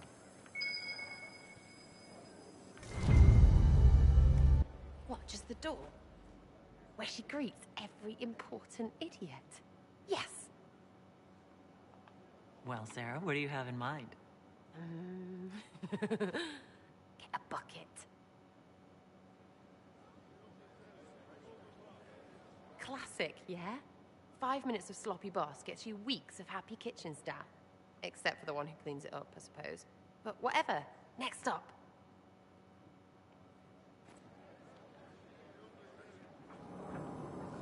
That's gonna piss off Josephine.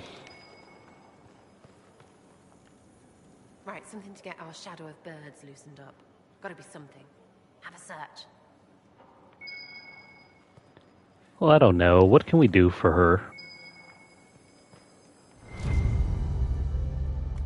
What's that? A locked... No, leave that. Not interested in her hidden things. Not for just a bit of fun. Maybe... feed her messengers something gassy? No, birds don't pop. But they flap and... Who is up there? Go! Idiots. That was fun. An Inquisitor of the people. Still remembering you're one of them. If all they got was the Herald stuff, the serious bit, you'd start to sound pretty scary. That works, but not for long. Whatever it takes. I'd start throwing pies if it kept people inspired. Pies is so good. And Coryphanus would never do that. Good thing for you, innit? Because from the bottom, everyone up top sort of seems the same. It was fun chasing you, Inquisitor. Nice for you. You! Oh, frig. You did it!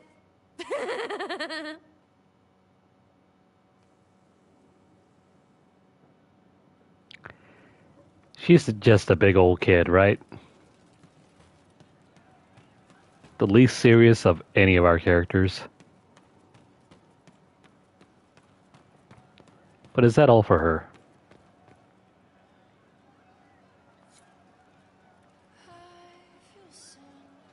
No, what the hell? She had like 3 copies of that. There's you, yes?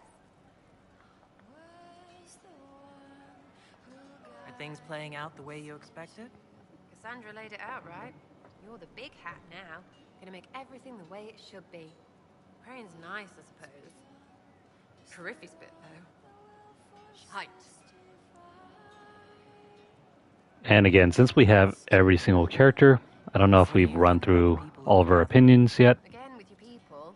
Right, which ones? Let's check them all out. Thoughts about Cassandra? Not as buttoned up as she plays, right? Tough, though. I'd stand behind her in front of anything. I mean, just in case we can unlock more operations or something. Anything to say about Varric? Varric? Too clever. Always saying something, but never saying it straight. What about Solus? I've seen how you look at him. You're in it. Bet he calls out elven glory when he does it.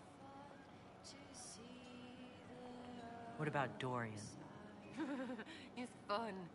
Could lose a bit more to Vinter. And any thoughts about Warden Blackwall? He's too good, right? I'd like to see him out of that uniform. Not like that. Thoughts on Iron Bull? He makes me wonder about things. I mean, what do their women look like? Woof. What's your opinion of Vivienne? She's a bitch, but she knows. She better. I'm pretty sure everyone feels that way too. What about Cole? I'm not saying nothing about that. That thing is just wrong. What do you think about our spy master, ambassador, and commander? Liliana is pretty in places. Swear I've seen her too. Or heard she used to play. But that'd be mad. Now Josephine, she's as good at humbling her kind as I am. Just with less mess. Knows her business, if you have to have it. And Cullen, I suppose if you want a jackboot, you get a big one so you can grow into it. Nice hair, though. We'll talk later. Good, right? I'll be here. Alright, that's all for Sera at the moment. Now to focus on one of our most enigmatic characters.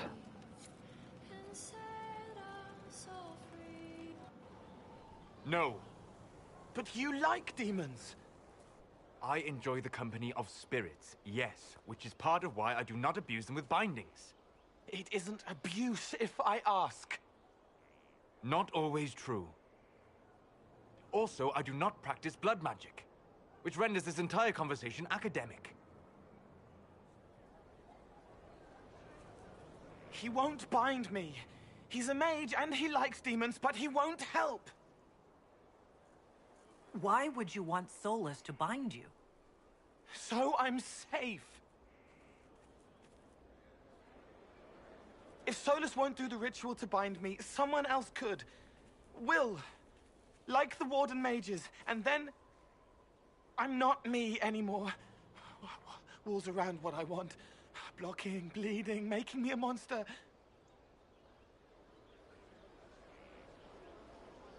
A mage using blood magic could conceivably do that to any one of us, human or demon.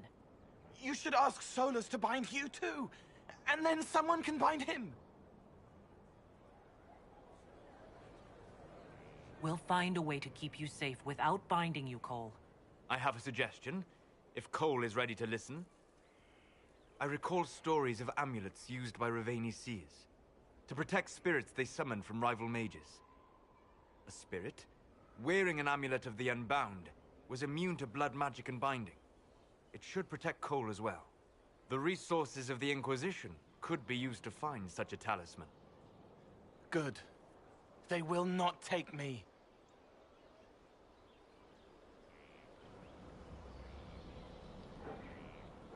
That boy just ain't right.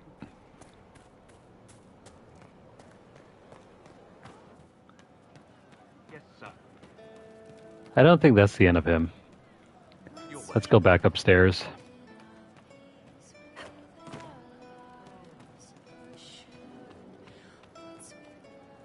It started out helping, taking the fear away. I won't take too much. I am not that. I'll talk to you later. How do you know? Never mind. We'll have to do that operation for him. Seems that we can't proceed yet with him until we do that. Now, where is Cullen?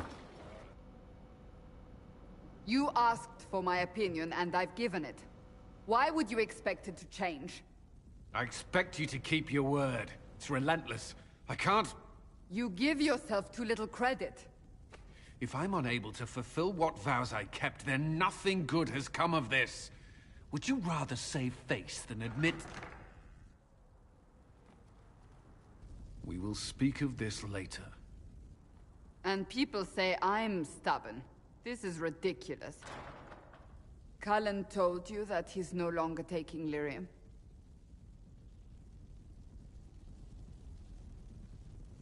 Yes. He trusted your judgment on the matter. He was not interested in my judgment today. Cullen has asked that I recommend a replacement for him. I refused. It's not necessary. Besides, it would destroy him. He's come so far. Why didn't he come to me? We had an agreement long before you joined us. As a Seeker, I could evaluate the dangers. Is there anything we can do to change his mind? If anyone could, it's you. Mages have made their suffering known, but Templars never have. They are bound to the Order, mind and soul, with someone always holding their lyrium leash. Cullen has a chance to break that leash, to prove to himself, and anyone who would follow suit, that it's possible. He can do this. I knew that when we met in Kirkwall. Talk to him. Decide if now is the time.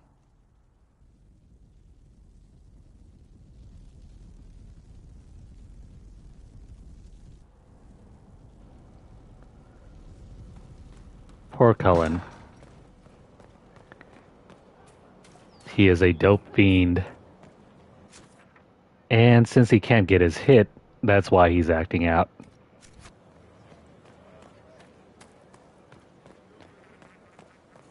Well, this is your mind on drugs. Or is it your brain on drugs?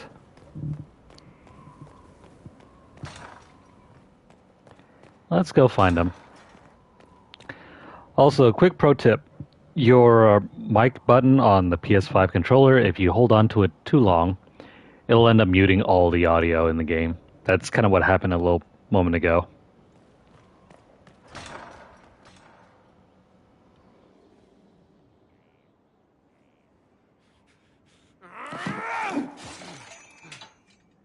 Maker's breath.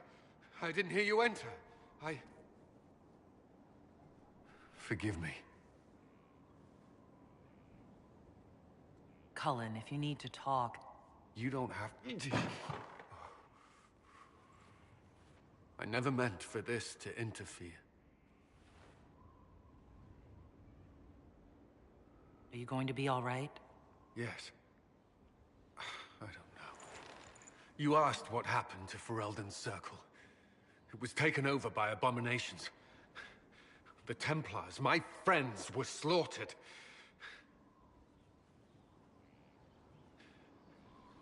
I was tortured. They tried to break my mind, and I... How can you be the same person after that? Still, I wanted to serve. They sent me to Kirkwall. I trusted my Knight Commander, and for what? Her fear of mages ended in madness. Kirkwall's Circle fell. Innocent people died in the streets. Can't you see why I want nothing to do with that life? He's referring to events from both the first and second game. He kind of has a terrible history. Of course I can. Don't. You should be questioning what I've done. I thought this would be better. That I would regain some control over my life, but these thoughts won't leave me. How many lives depend on our success? I swore myself to this cause. I will not give less to the Inquisition than I did to Chantry. I should be taking it. I should be taking it.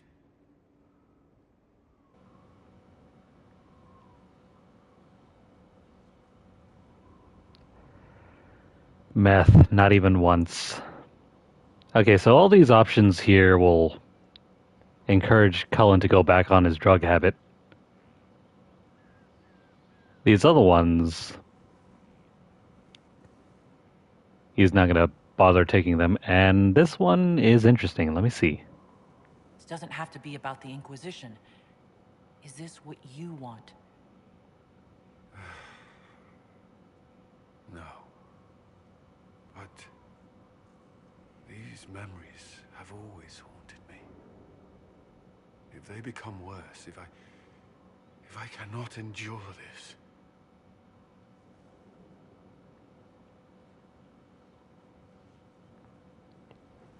You got to break that stranglehold on meth, bro. Don't take it. You can. All right.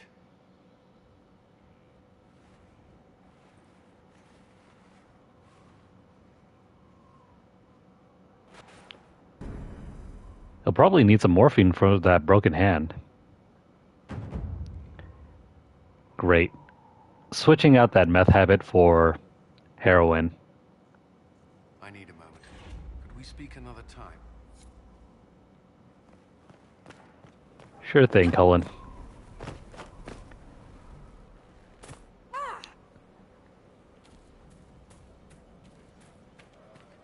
That's it for a good majority of our companions. Who else am I missing? No time. Working. Oh, right, Vivian. Dang, we spent like over an hour just doing companion quests and companion interactions. Inquisitor.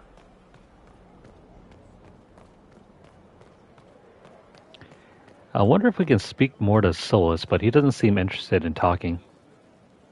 Sorry, I really need to write some letters. Another time, all right?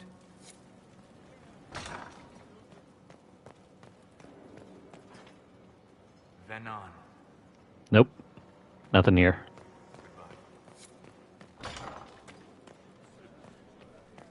Oh, wait. Hang on. I forget that we have to pass by this section anyway.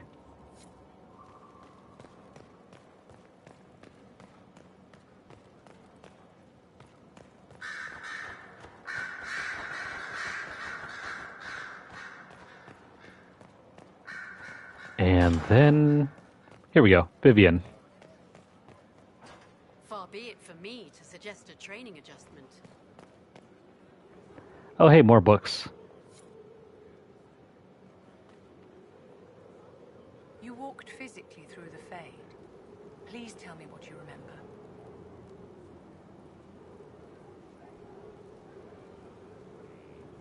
I had visions. Echoes of what happened to me the first time. The Divine was there. Or something like her. Manifestations of your own mind, perhaps? Or external memories awakened by your presence?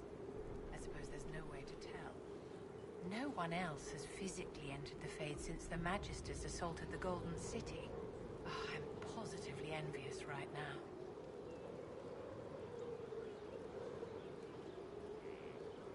Your lost books have been found. I never doubted you, darling. You always get results. Oh, cool. I didn't realize we didn't complete that quest yet. Inquisitor, what can I do for you, darling? What are your thoughts about the others in the Inquisition? Is it my imagination, dear? Or have certain lingering looks passed between you and our Solus? Never mind, I guess Vivian doesn't have any new developments. Not for a while, anyway.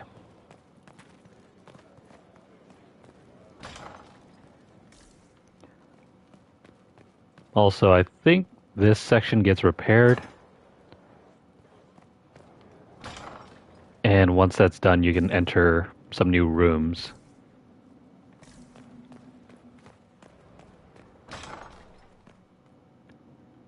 Yeah, there are definitely new things to find. Here's a letter. I don't know who this is written to.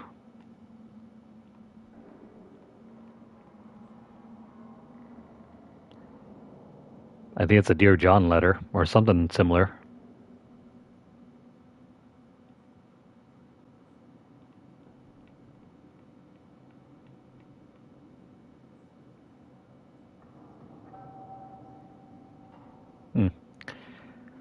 Don't really know, but it's sad.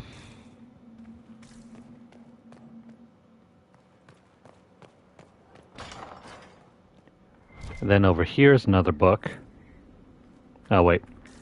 It's just a copy of... Yeah, it's another one of them hardened Hightown copies.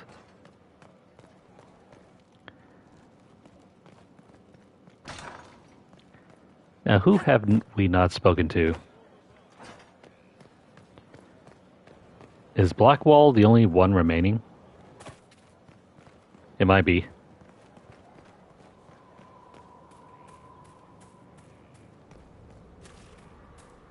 Not now, sister. I know what you mean to do. It won't help. My father drowned there. Who are you to tell me what will make me feel better? I'll find him. I'll find the mayor and I'll... Decide your actions before you go. In the moment, there's only before and too late. Yeah, the books are all around here.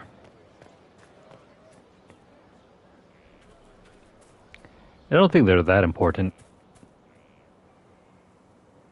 And who's this mysterious figure? Inquisition? How are your charges? Well supplied? Oversupplied. Never thought a mountain pass could seem like luxury. Farewell. Make her be with you. But yeah, we're probably gonna skip over that quest.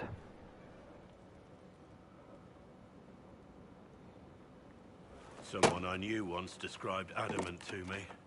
Adamant is, and always will be, the Order, he said. A guardian on the edge of the abyss. The lone soul that stares into oblivion and doesn't waver. That's what Warden Commander Clarel tried to be. Well, they all tried to be. None of the Wardens we saw wavered. They gave their lives willingly. They died for us. And Corypheus twisted their sacrifice to make it his own.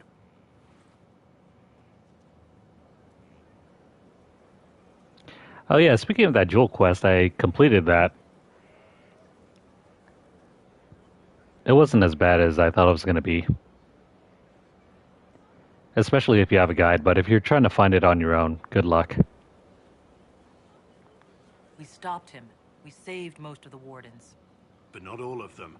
And they died thinking they were doing something good. There's no one to blame but Corypheus. Even Chlorel's intentions were righteous. Her desire to protect was so great it led her astray. It's not right. To want to do good, to be good, and have that turned against you. Don't think of what went wrong. Think of their intentions, their sacrifice. Honor their selflessness. Chlorel made mistakes, but she was a great woman. And she died a great woman. It's not the armor or the trappings of the Order. It's not the joining. At the heart of it, all a warden is a promise. To protect others, even at the cost of your own life.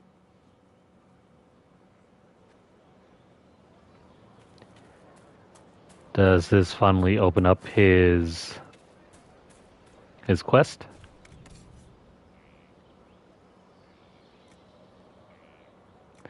Oh yeah, if you want more mounts, here's where you can purchase them. I think you have to at least get 5 in order to get a trophy.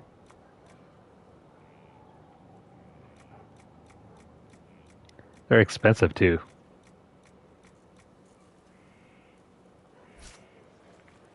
But it's all cosmetic. At your service.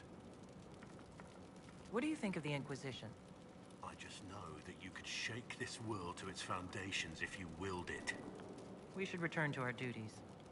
As you wish. You are, after all, in charge. Alright, just to be sure. We've spoken to Cassandra, Sera, Dorian, Blackwall, Cole, Vivian, Solus, and Varric. And also the Iron Bull. Alright, that's everyone. And also including our 3 advisors.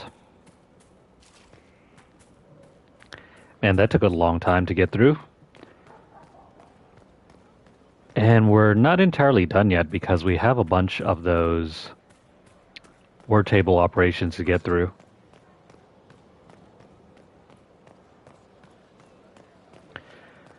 But tell you what, before we begin the next story quest,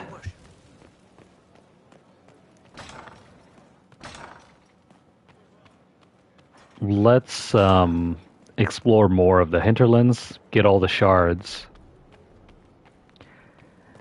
I gotta take a quick restroom break as well. And then we'll head over to the Forbidden Oasis.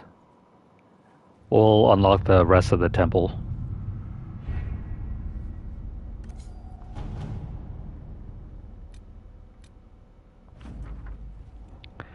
Service delivered the artifacts as promised. The spy we sent to watch him caught him taking a trinket. An expensive bauble, really, for his personal collection. Service returned it without hesitation, claiming he wished to see if we were intelligent enough to watch a newly defected agent. Then he gave us the location of a cache of jewels and coin the Venatori had hidden just outside the approach. I suspect he was hoping he'd be caught. The mage enjoys being slippery. A man like that is not so hard to nudge in the direction we require. The reward is nothing. I mean, it's nothing to brag about. Where is... I'm trying to look for the one where we can get the amulet for what's-his-face.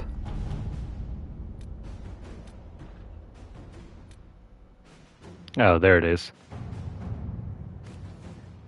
Regardless of whether Cole is a demon or a spirit, he remains vulnerable to Venatori binding magic. The amulet of the Unbound used by Ravani Seers is said to protect spirits from such magic. Our soldiers handled themselves well in Adamant. We've come a long way since Haven. I fear there's still a ways to go. But we're prepared. However, finding such an amulet in this part of the world will be difficult. Cullen can't participate. I know a wealthy Orlesian noble whose private collection includes jewelry from all over Thedas. I doubt he would miss one piece. Or we could send Josephine.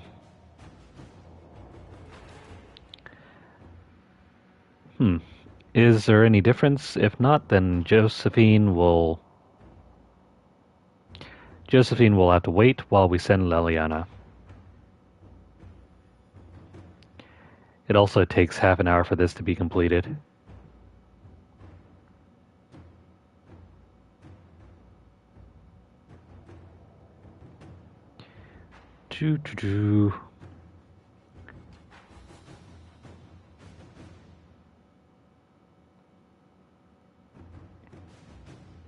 The rewards are otherwise the same. Choose whoever you want. Let's see what we have.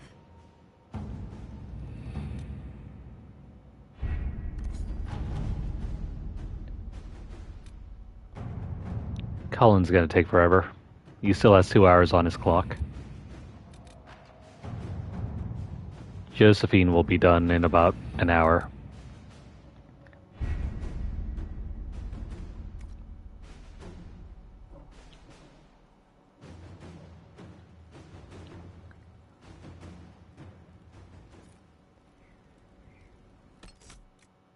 Did I ever sell off my inventory? No, I haven't.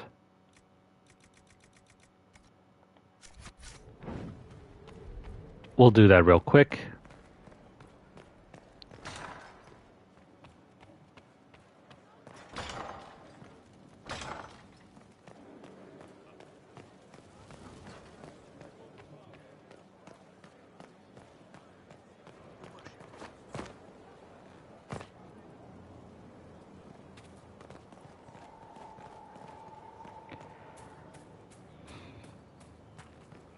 See, normally you're supposed to do the other quests and exploration as you progress through the story like this.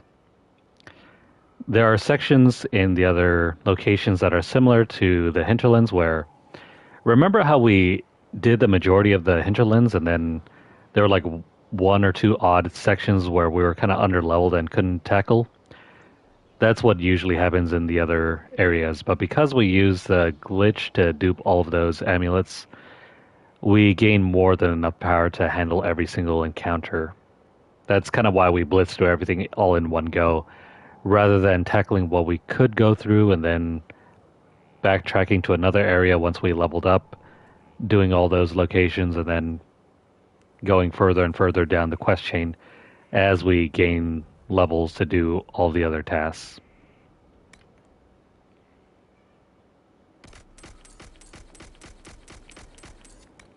But now it seems like we're just rushing through the main story. There's nothing else to keep us preoccupied.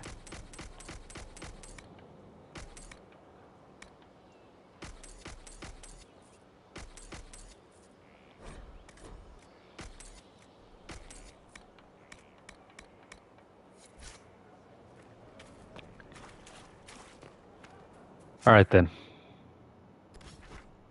I'm going to go ahead and set this over to the hinterlands. We'll go find the last couple things. Starting right over here.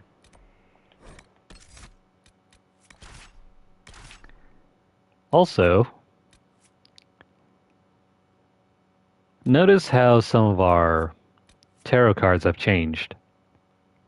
Varric, for instance, he seems to be haunted by the Red Lyrium and his losses.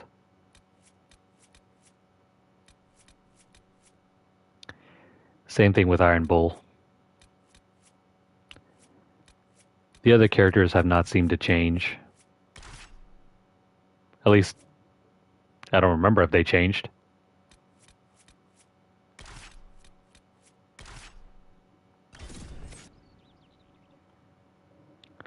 Alright, give me a moment here while I head to the restroom. This will be We'll return back in maybe 5 to 10 minutes, give or take.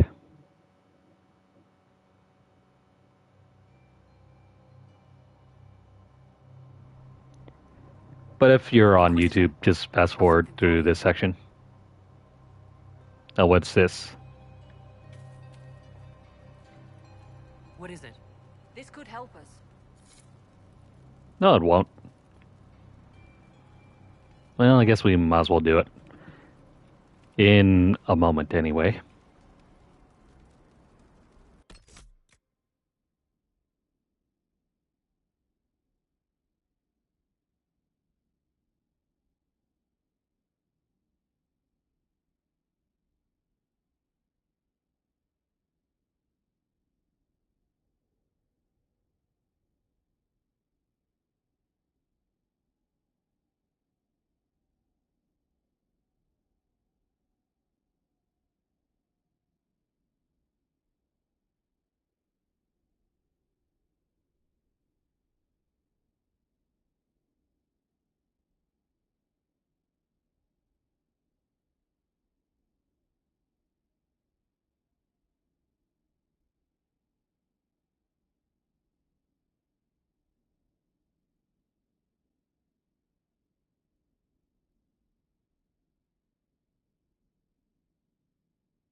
Okay, hope you guys didn't wait too long.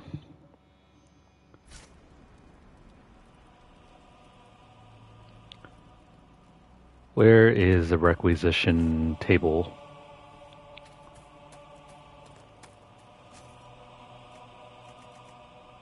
Field tents, huh? We need better tents. Let's fix them up.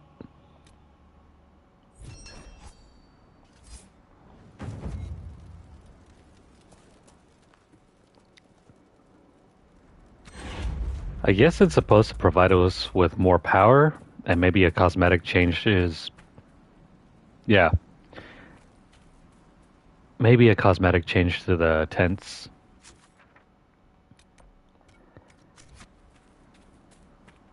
Enough of that. Let's move up to the north over here.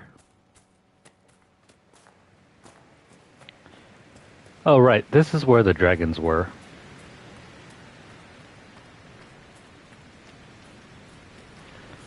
Never mind, I remember now. We didn't take the time to explore here properly.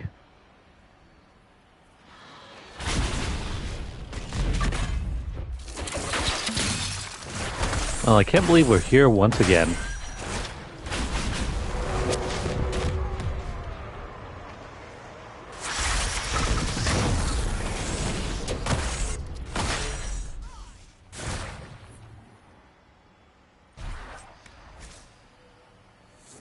No matter.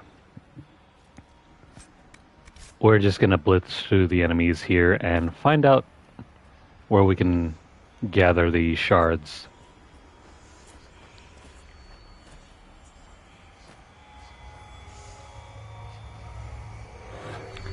The heck? There's only 4 of them. And there are still around, like, I think another 4 more somewhere out there.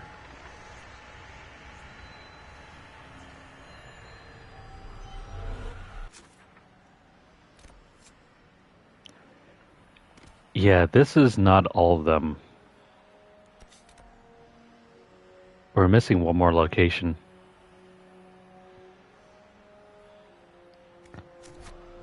I'm gonna have to look further into that.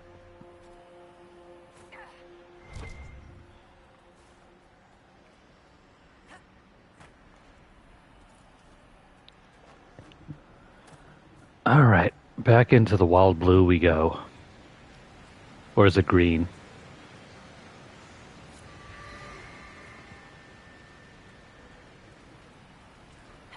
We haven't seen this place in a long time.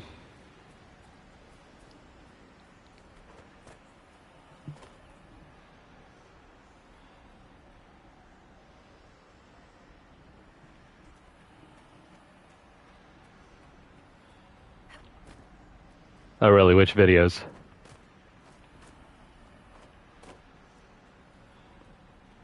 Where the heck is that shard over here?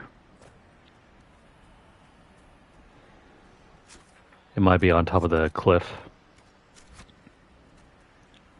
Yep, I see it. It's right up there.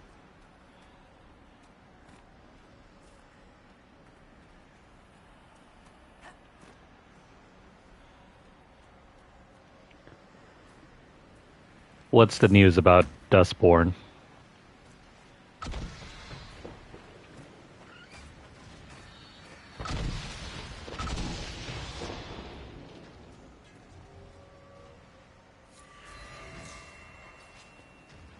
I don't think I've even heard about it.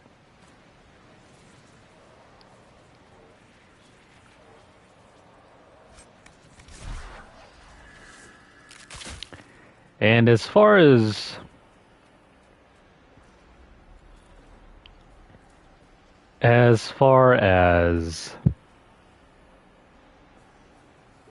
Star Wars Outlaws, the only major criticism I've seen so far is the save glitch. Also, the story can be kind of underwhelming when you're first beginning it. How the heck do we get up here?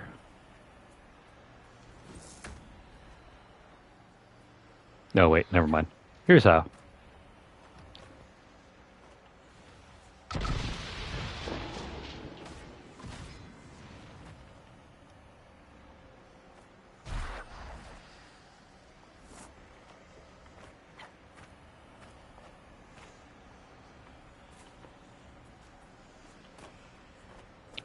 Interesting stuff. Though I can't say how accurate those kind of things are. Oh, I see. Yeah, they are also making remasters of some older JRPGs. There's Tales of Grace's F.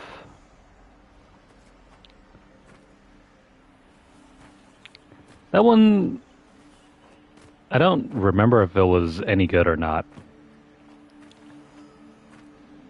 I know it was rather rare if you were looking to get a copy.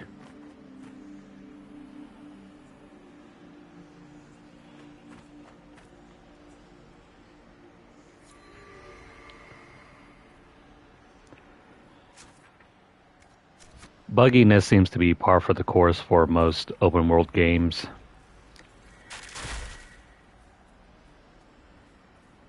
There have been very few games that are open world but yet released without any bugs or issues.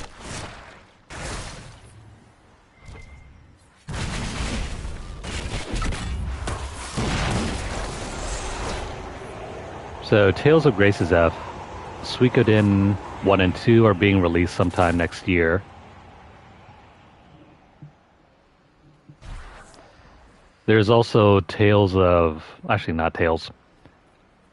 the Sky, the first chapter. That one I think is a remake.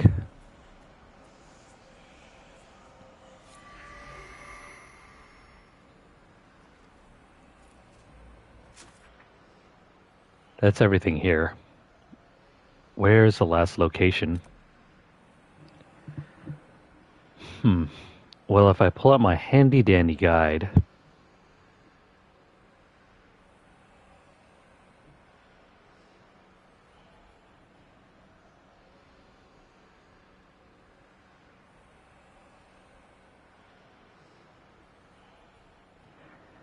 With Tales of Grace's, I think it was released for PS3.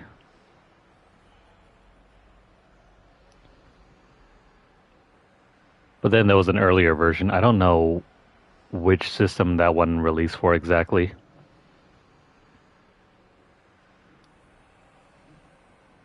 I think I have like a sealed copy in my library somewhere.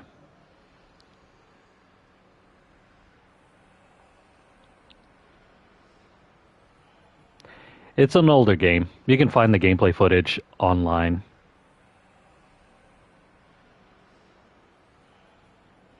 It's not exactly a new game.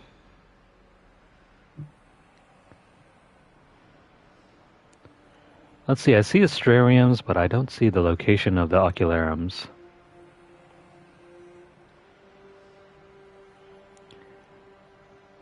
Will be kind of helpful if the Ocularums didn't get X'd out as soon as you find them. There might be one over here.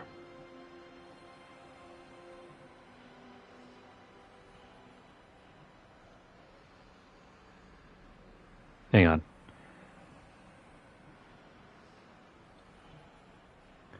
Yeah, that one's going to be right around over here. We'll go from the south and head up. Trails in the Sky, first chapter is amazing though. That's worth checking out if it's available on other systems other than Switch. Same thing goes for Suikoden 1 and 2.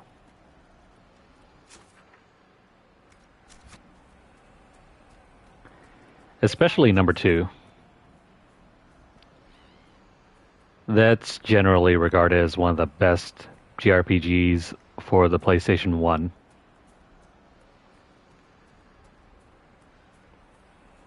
Thank you again for rescuing Ritz. This one's kind of far away. Tales of Grace is maybe less so. But if you're a fan of fighting games, there's another great collection coming out soon. And that one's the Capcom Fighting Collection number 2.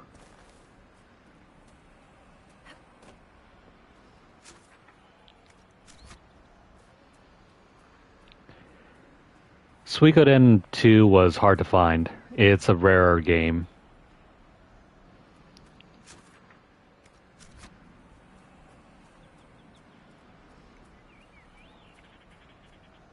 Suikoden 1, I'm not too sure. I don't think it's as rare. What happened to this lady here? She's dead now.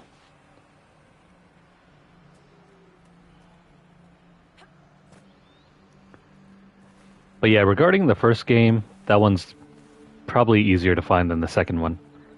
The second one had a rather low print. A low print run, I mean.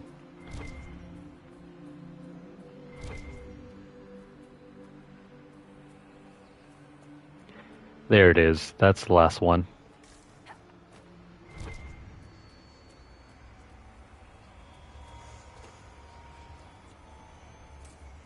I probably overlooked this the last time we were here. But oh hey, dinner served.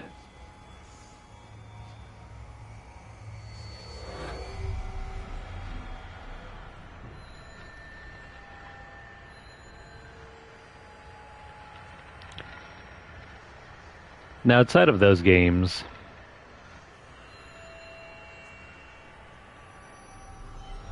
those were all part of the Nintendo Direct. I'd recommend first and foremost try getting Trails from the Sky first chapter or the remake.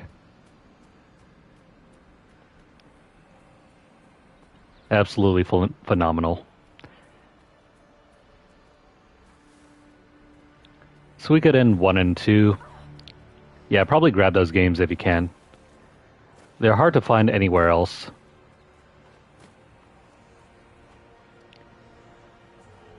Like, just to get a copy of number 2 costs an arm and a leg unless you have access to a PlayStation 3.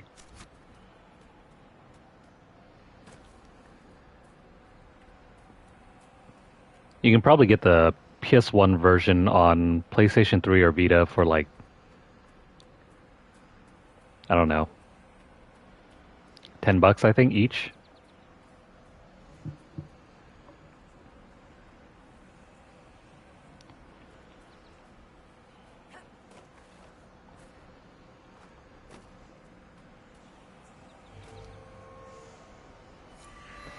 There are very few third-party Switch-only JRPGs. What'll likely happen is that it'll launch first on Switch and then release later for PC and PS4 or PS5 later down the line.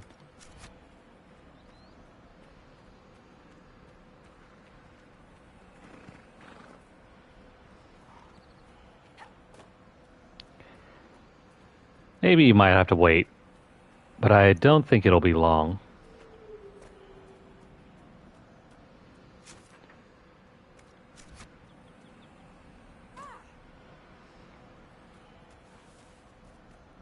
We don't care about health at this point, we just want to get over and grab the shard.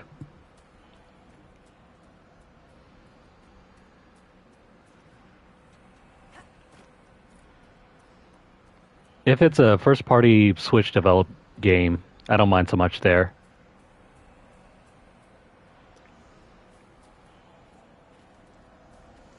They run pretty well, I think.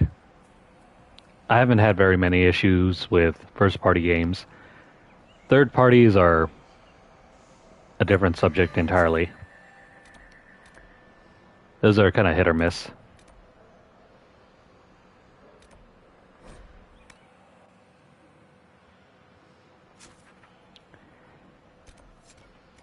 And the more ambitious the game, the worse the performance.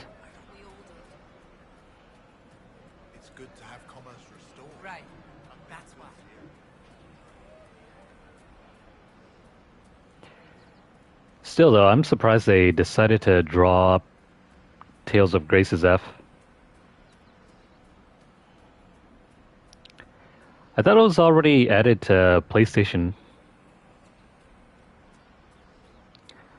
Or am I missing something?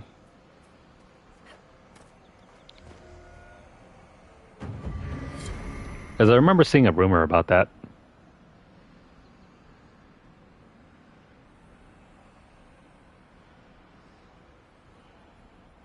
Hang on, let me see.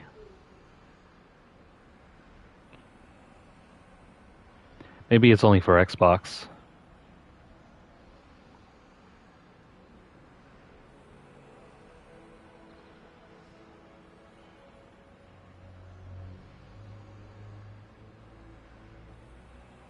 No, it's available already.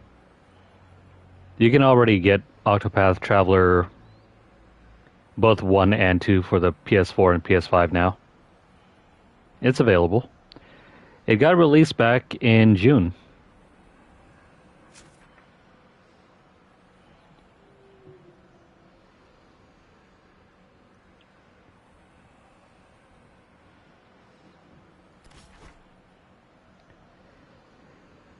Yeah, I guess they decided to re-release it. Maybe they're trying to get more sales and more attention. For the longest time, the first game was like almost a Switch exclusive. Then it got ported over to like PC and then Xbox and then finally PlayStation. But yeah, that happened back in June. It's already...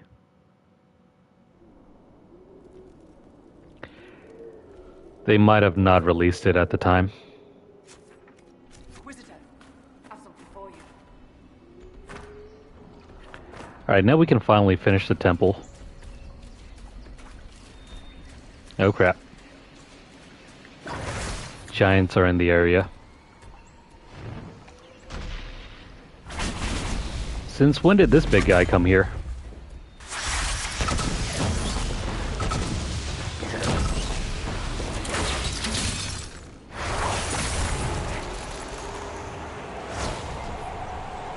So much for him. He didn't last very long.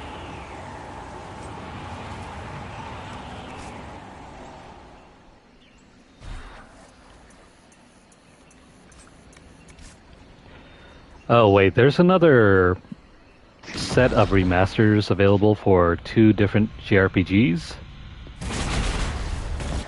That one got released a while ago. I was meaning to pick it up, but didn't have the budget for it. That one is... What's it called? It's on the tip of my tongue. Oh, Grandia. Grandia 1 and 2 have finally been released for PlayStation.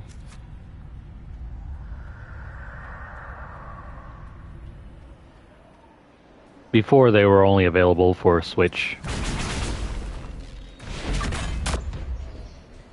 Number 1 used to be like a PlayStation 1 only game. Number 2, I think, is a Dreamcast game.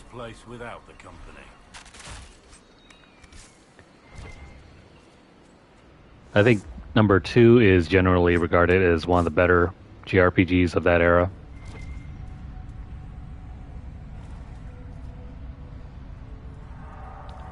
They're pretty good. I played a little bit of Grandia 1.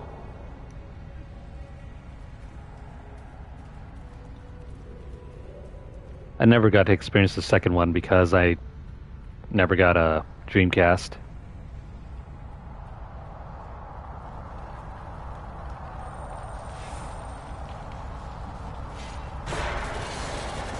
Now we can finally enter.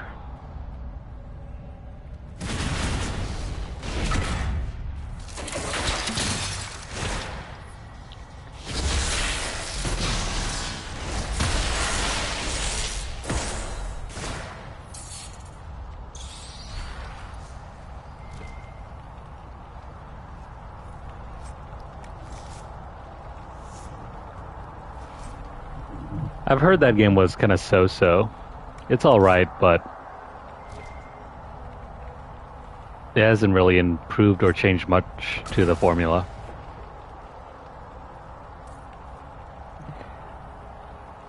I've tried playing mana games, and while they're okay,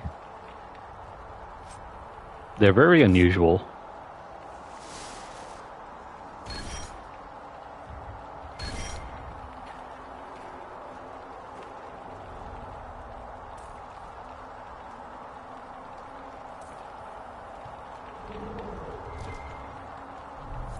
I think it's Legend of Mana that was odd to play. Secret of Mana, though, is more straightforward.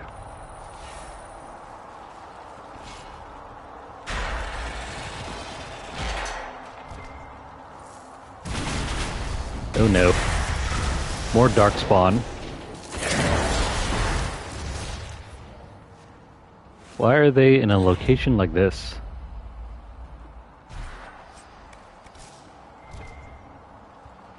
Well, there's loot strewn about.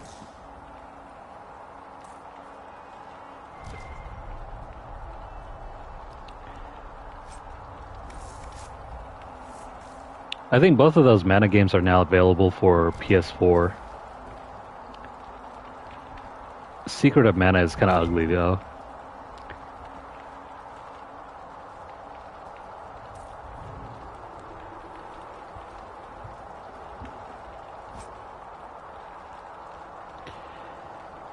Legend of Mana is unique.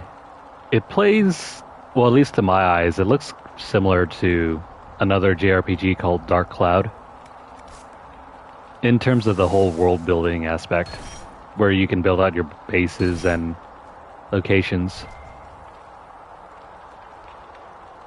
I don't think I got as far as that, where you could raise animals or monsters.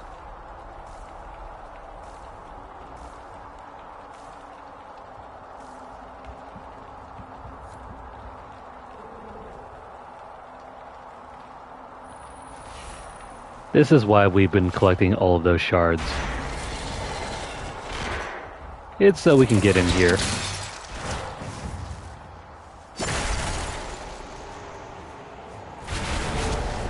Yeah, I don't blame you, it is really confusing.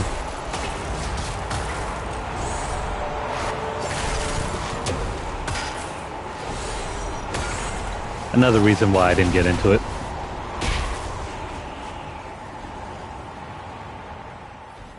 It's not as straightforward as many other JRPGs of that era.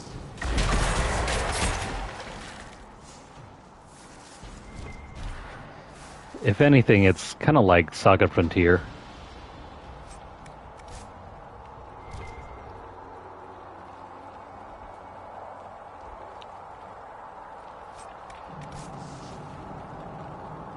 Some people say that SNES is the golden era of JRPGs. I think the PS1 is also a great continuation of that era. So many great JRPGs, and a lot of them are really weird.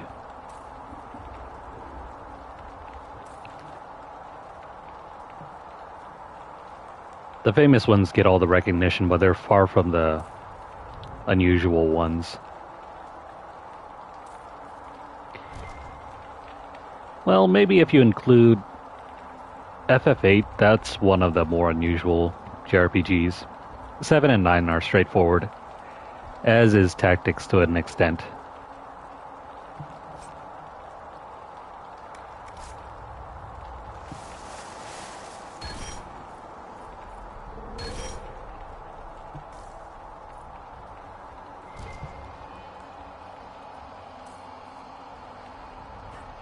The story is interesting in Saga Frontier 2. The gameplay itself is something else entirely. I didn't have a computer or a guide at the time when I was playing it, and so I kind of gave up like halfway through, because I couldn't figure out how to progress further in the story.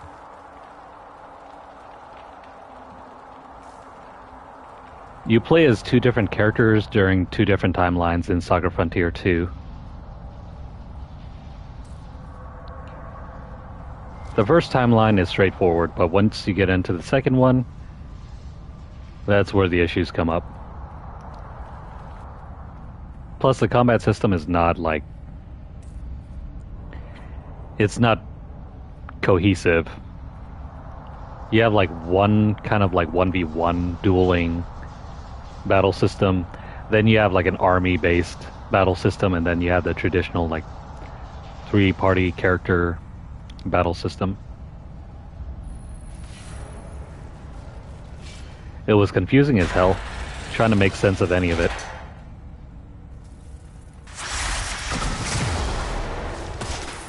And to this day, I don't think there's very good documentation on what you're supposed to be doing in that game. I've tried looking at guides, but they're not comprehensive, and they make very little sense to me. Like, they're half written. As if someone was trying to write one up, but then kind of gave up halfway through.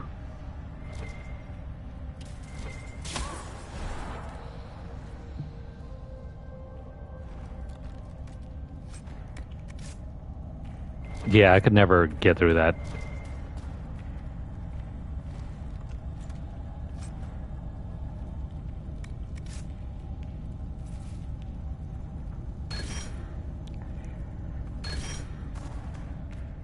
I guess you're just supposed to roll with it. No one, I think, is expected to understand how to play it the first time through.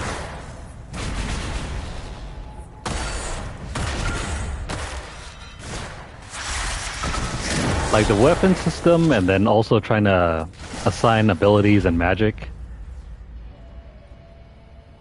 It's the most different game I have ever played.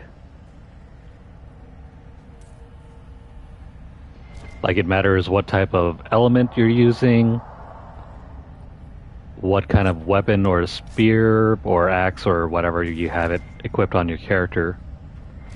And then you have to like do the 1v1 duels, which is even worse.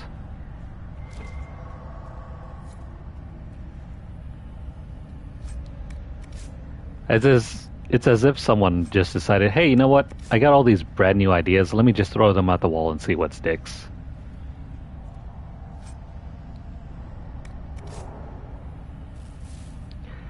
I can't say the same for the first game. I never played it.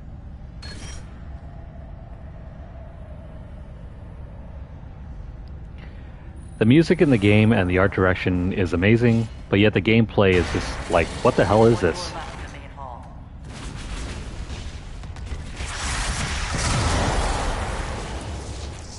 Down they all go.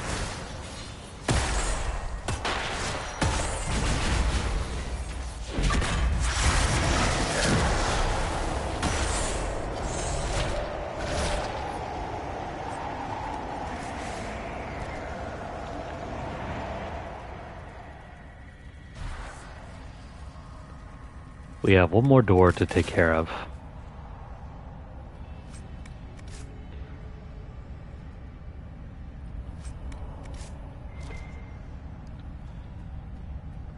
We gotta loot down everything here.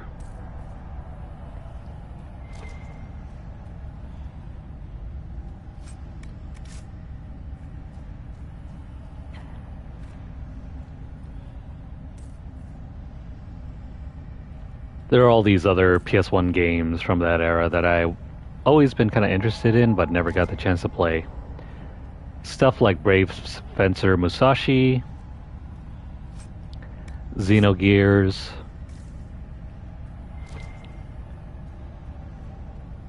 what else am I thinking of?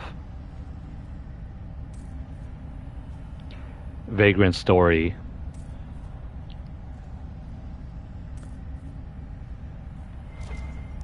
Oh, but if you have a chance, try playing Parasite Eve. The first one, anyway, is pretty good.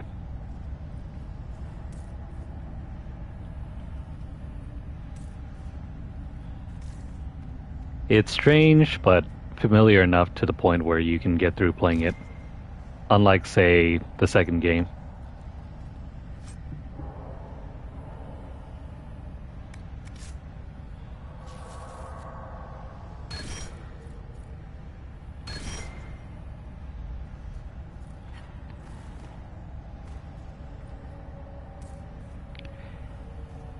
I would sort of have to agree with them there. It doesn't go fully 3D and it doesn't go fully 2D either. It's a weird mix and match of both.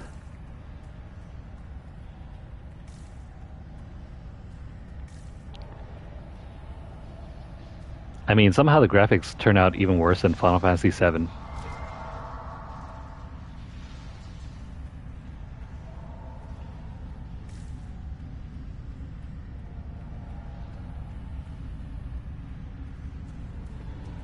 Alright, now we can finally enter the final door. And it's full of darkspawn and demons.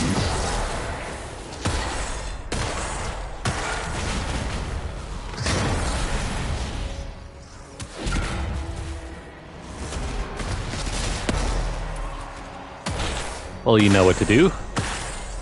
Use your strongest attacks. And it's down.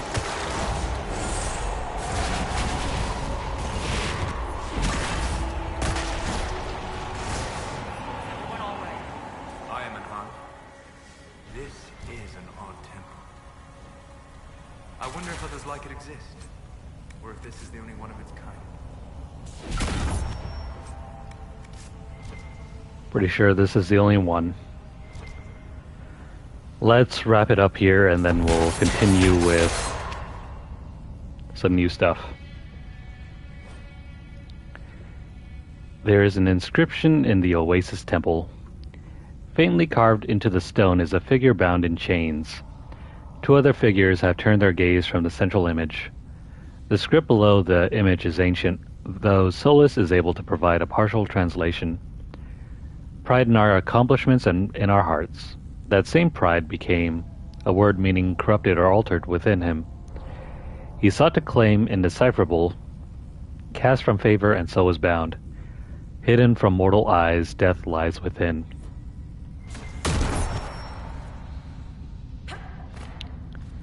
Well then, what is in here?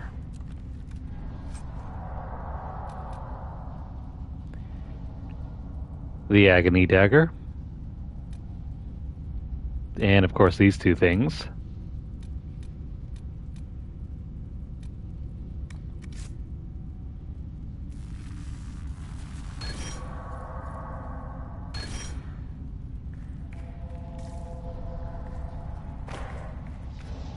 And that's all that this temple is used for. It provides some healthy increases to elemental defenses.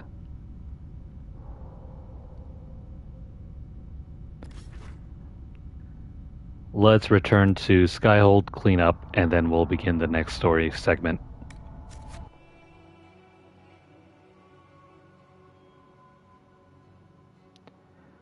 We'll try to go for another 2 more hours, or so.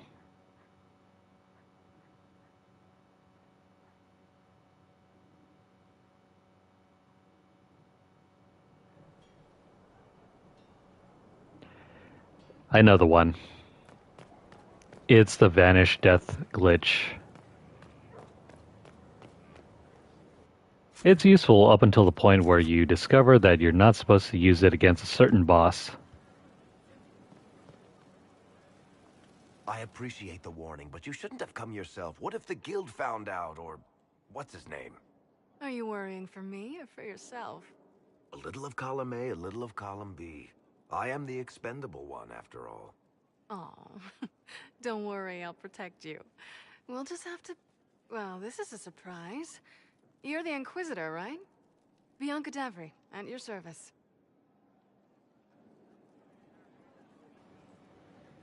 She sounds familiar.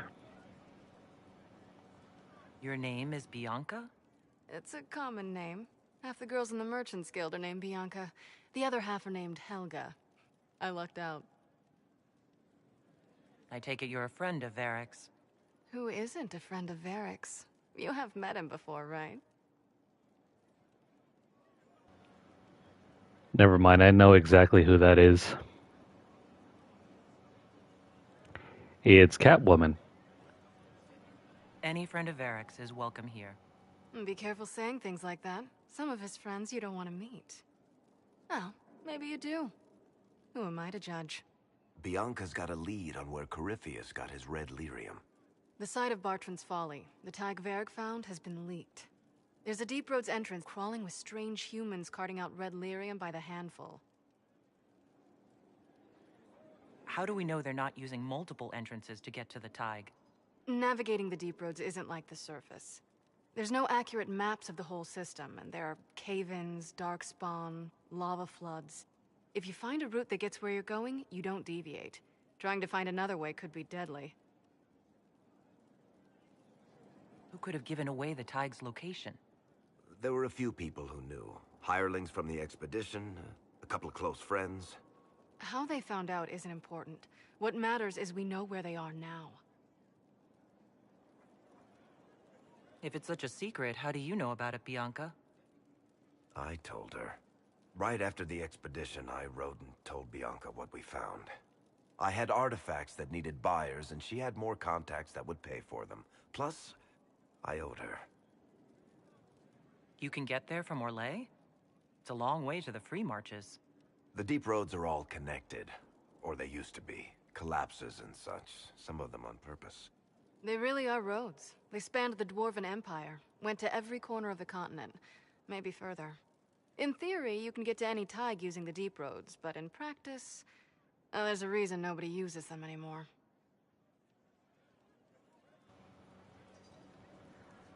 More side adventures is always welcome. We need to deal with this. As long as he has this source, Corypheus is that much more powerful. I couldn't agree more. I'll keep an eye on their operation. If you're interested in shutting it down, you've got my help. Try not to leave me waiting too long, Varric. I've got my own work to do, you know. Right.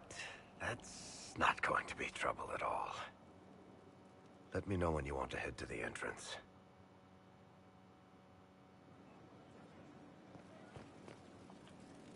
If you've got questions, I'm your dwarf. About that lead of yours, Varric. Sure. The sooner we take care of it, the better. Do you think this lead of hers is real? Bianca's too much of a researcher to pass me information without verifying it first. But if you're asking whether she'd lie to us, maybe set us up, it's possible. Not likely, though. She risked the wrath of the guild coming in person. A message would have sufficed. Whatever she found in that entrance shook her up. That worries me. I've read your Tale of the Champion, and I have a few questions. That's a pretty common reaction. Go ahead. Another time, Varric.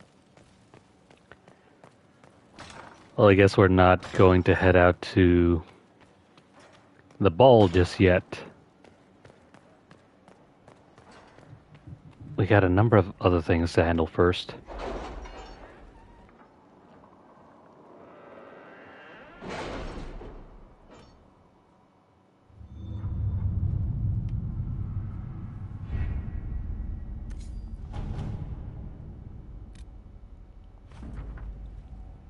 Liliana is back.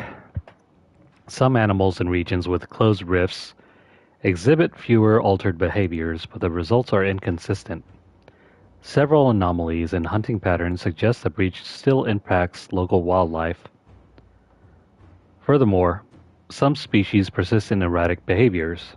I suspect that both the opening and closing of rifts cause fluctuations in the veil that continue to disturb their natural instincts.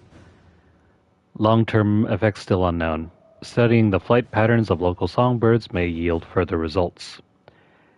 Additionally, I have forwarded a 50-page report to Commander Cullen, outlining ways to counteract aggressive behavior in several species.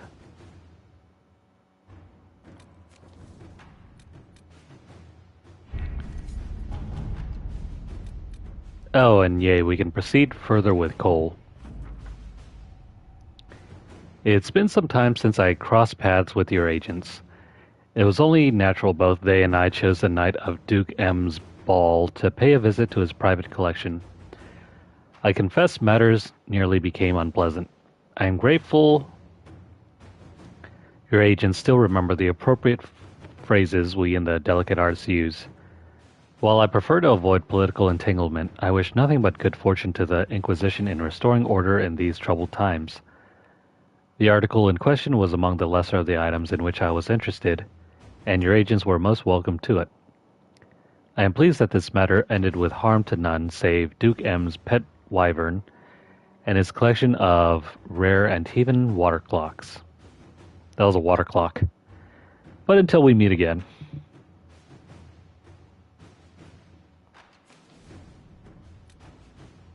Cool. That is now done.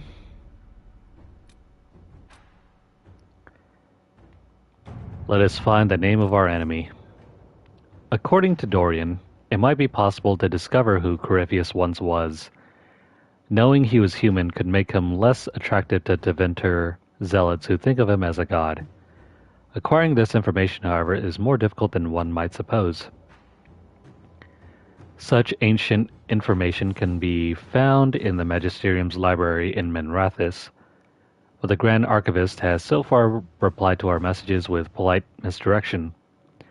Dorian says he is the king of this particular castle and knows it. He might be blocking our efforts out of allegiance to Corypheus or simply because he can. Yeesh.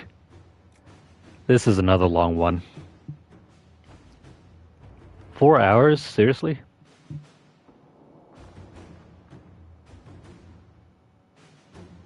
It gets even worse if we send Josephine.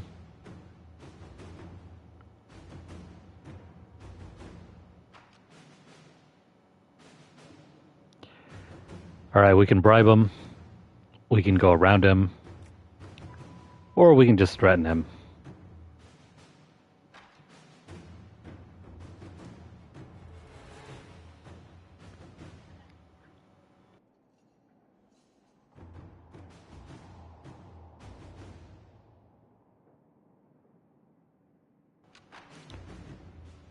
Let's see, as far as the results are concerned,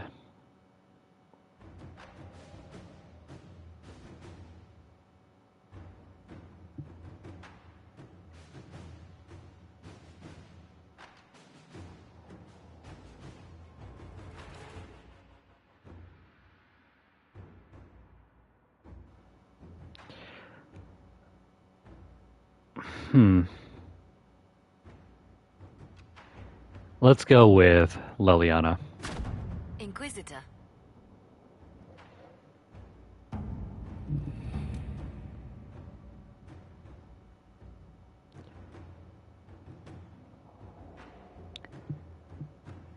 Cool. Yeah, the first Dark Cloud game I played, just a little bit anyway. It's almost like a cross between like a survival game and a JRPG. It's kind of weird. The second one I know less about.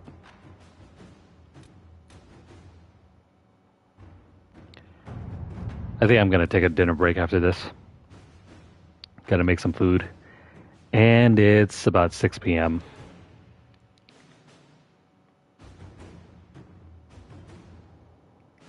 An offer of help on their terms. A hole in the surfacer's precious sky, not our concern. But the thing that did it, if this Magister crap really brought the Blight and the Darkspawn, we're no friend of that. Follow these instructions and you'll catch your enemy sleeping. Tell your soldiers not to leave the main tunnel. That's your only warning.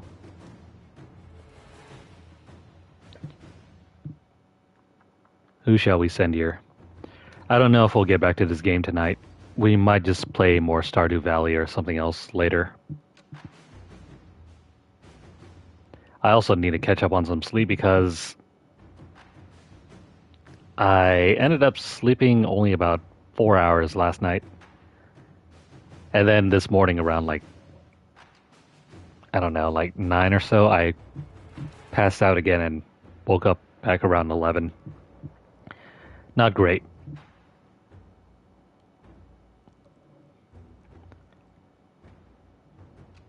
Mostly because of alarm clocks that my brother set up, and like I have a hard time falling back asleep during the morning.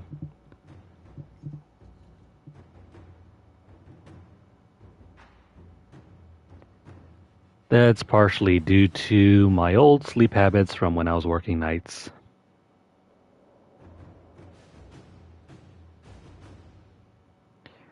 The rewards are all the same. We'll send Josephine. Let us begin. This will give us a chance to wipe the stream clean so that when we come back next time we can proceed directly into the main story mission. Plus we can also get some war table operations done as well.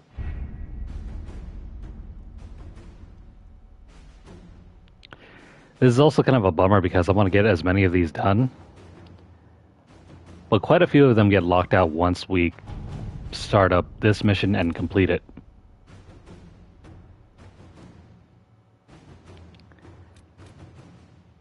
That's going to suck because then we can't do any of these. And trying to do them on stream is a nightmare. They just take simply too long.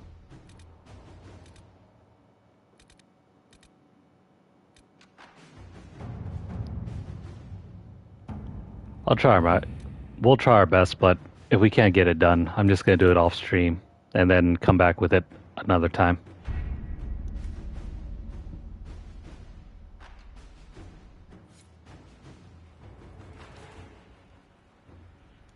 But yeah, that's going to be it for this session. I'm going to go do some cooking.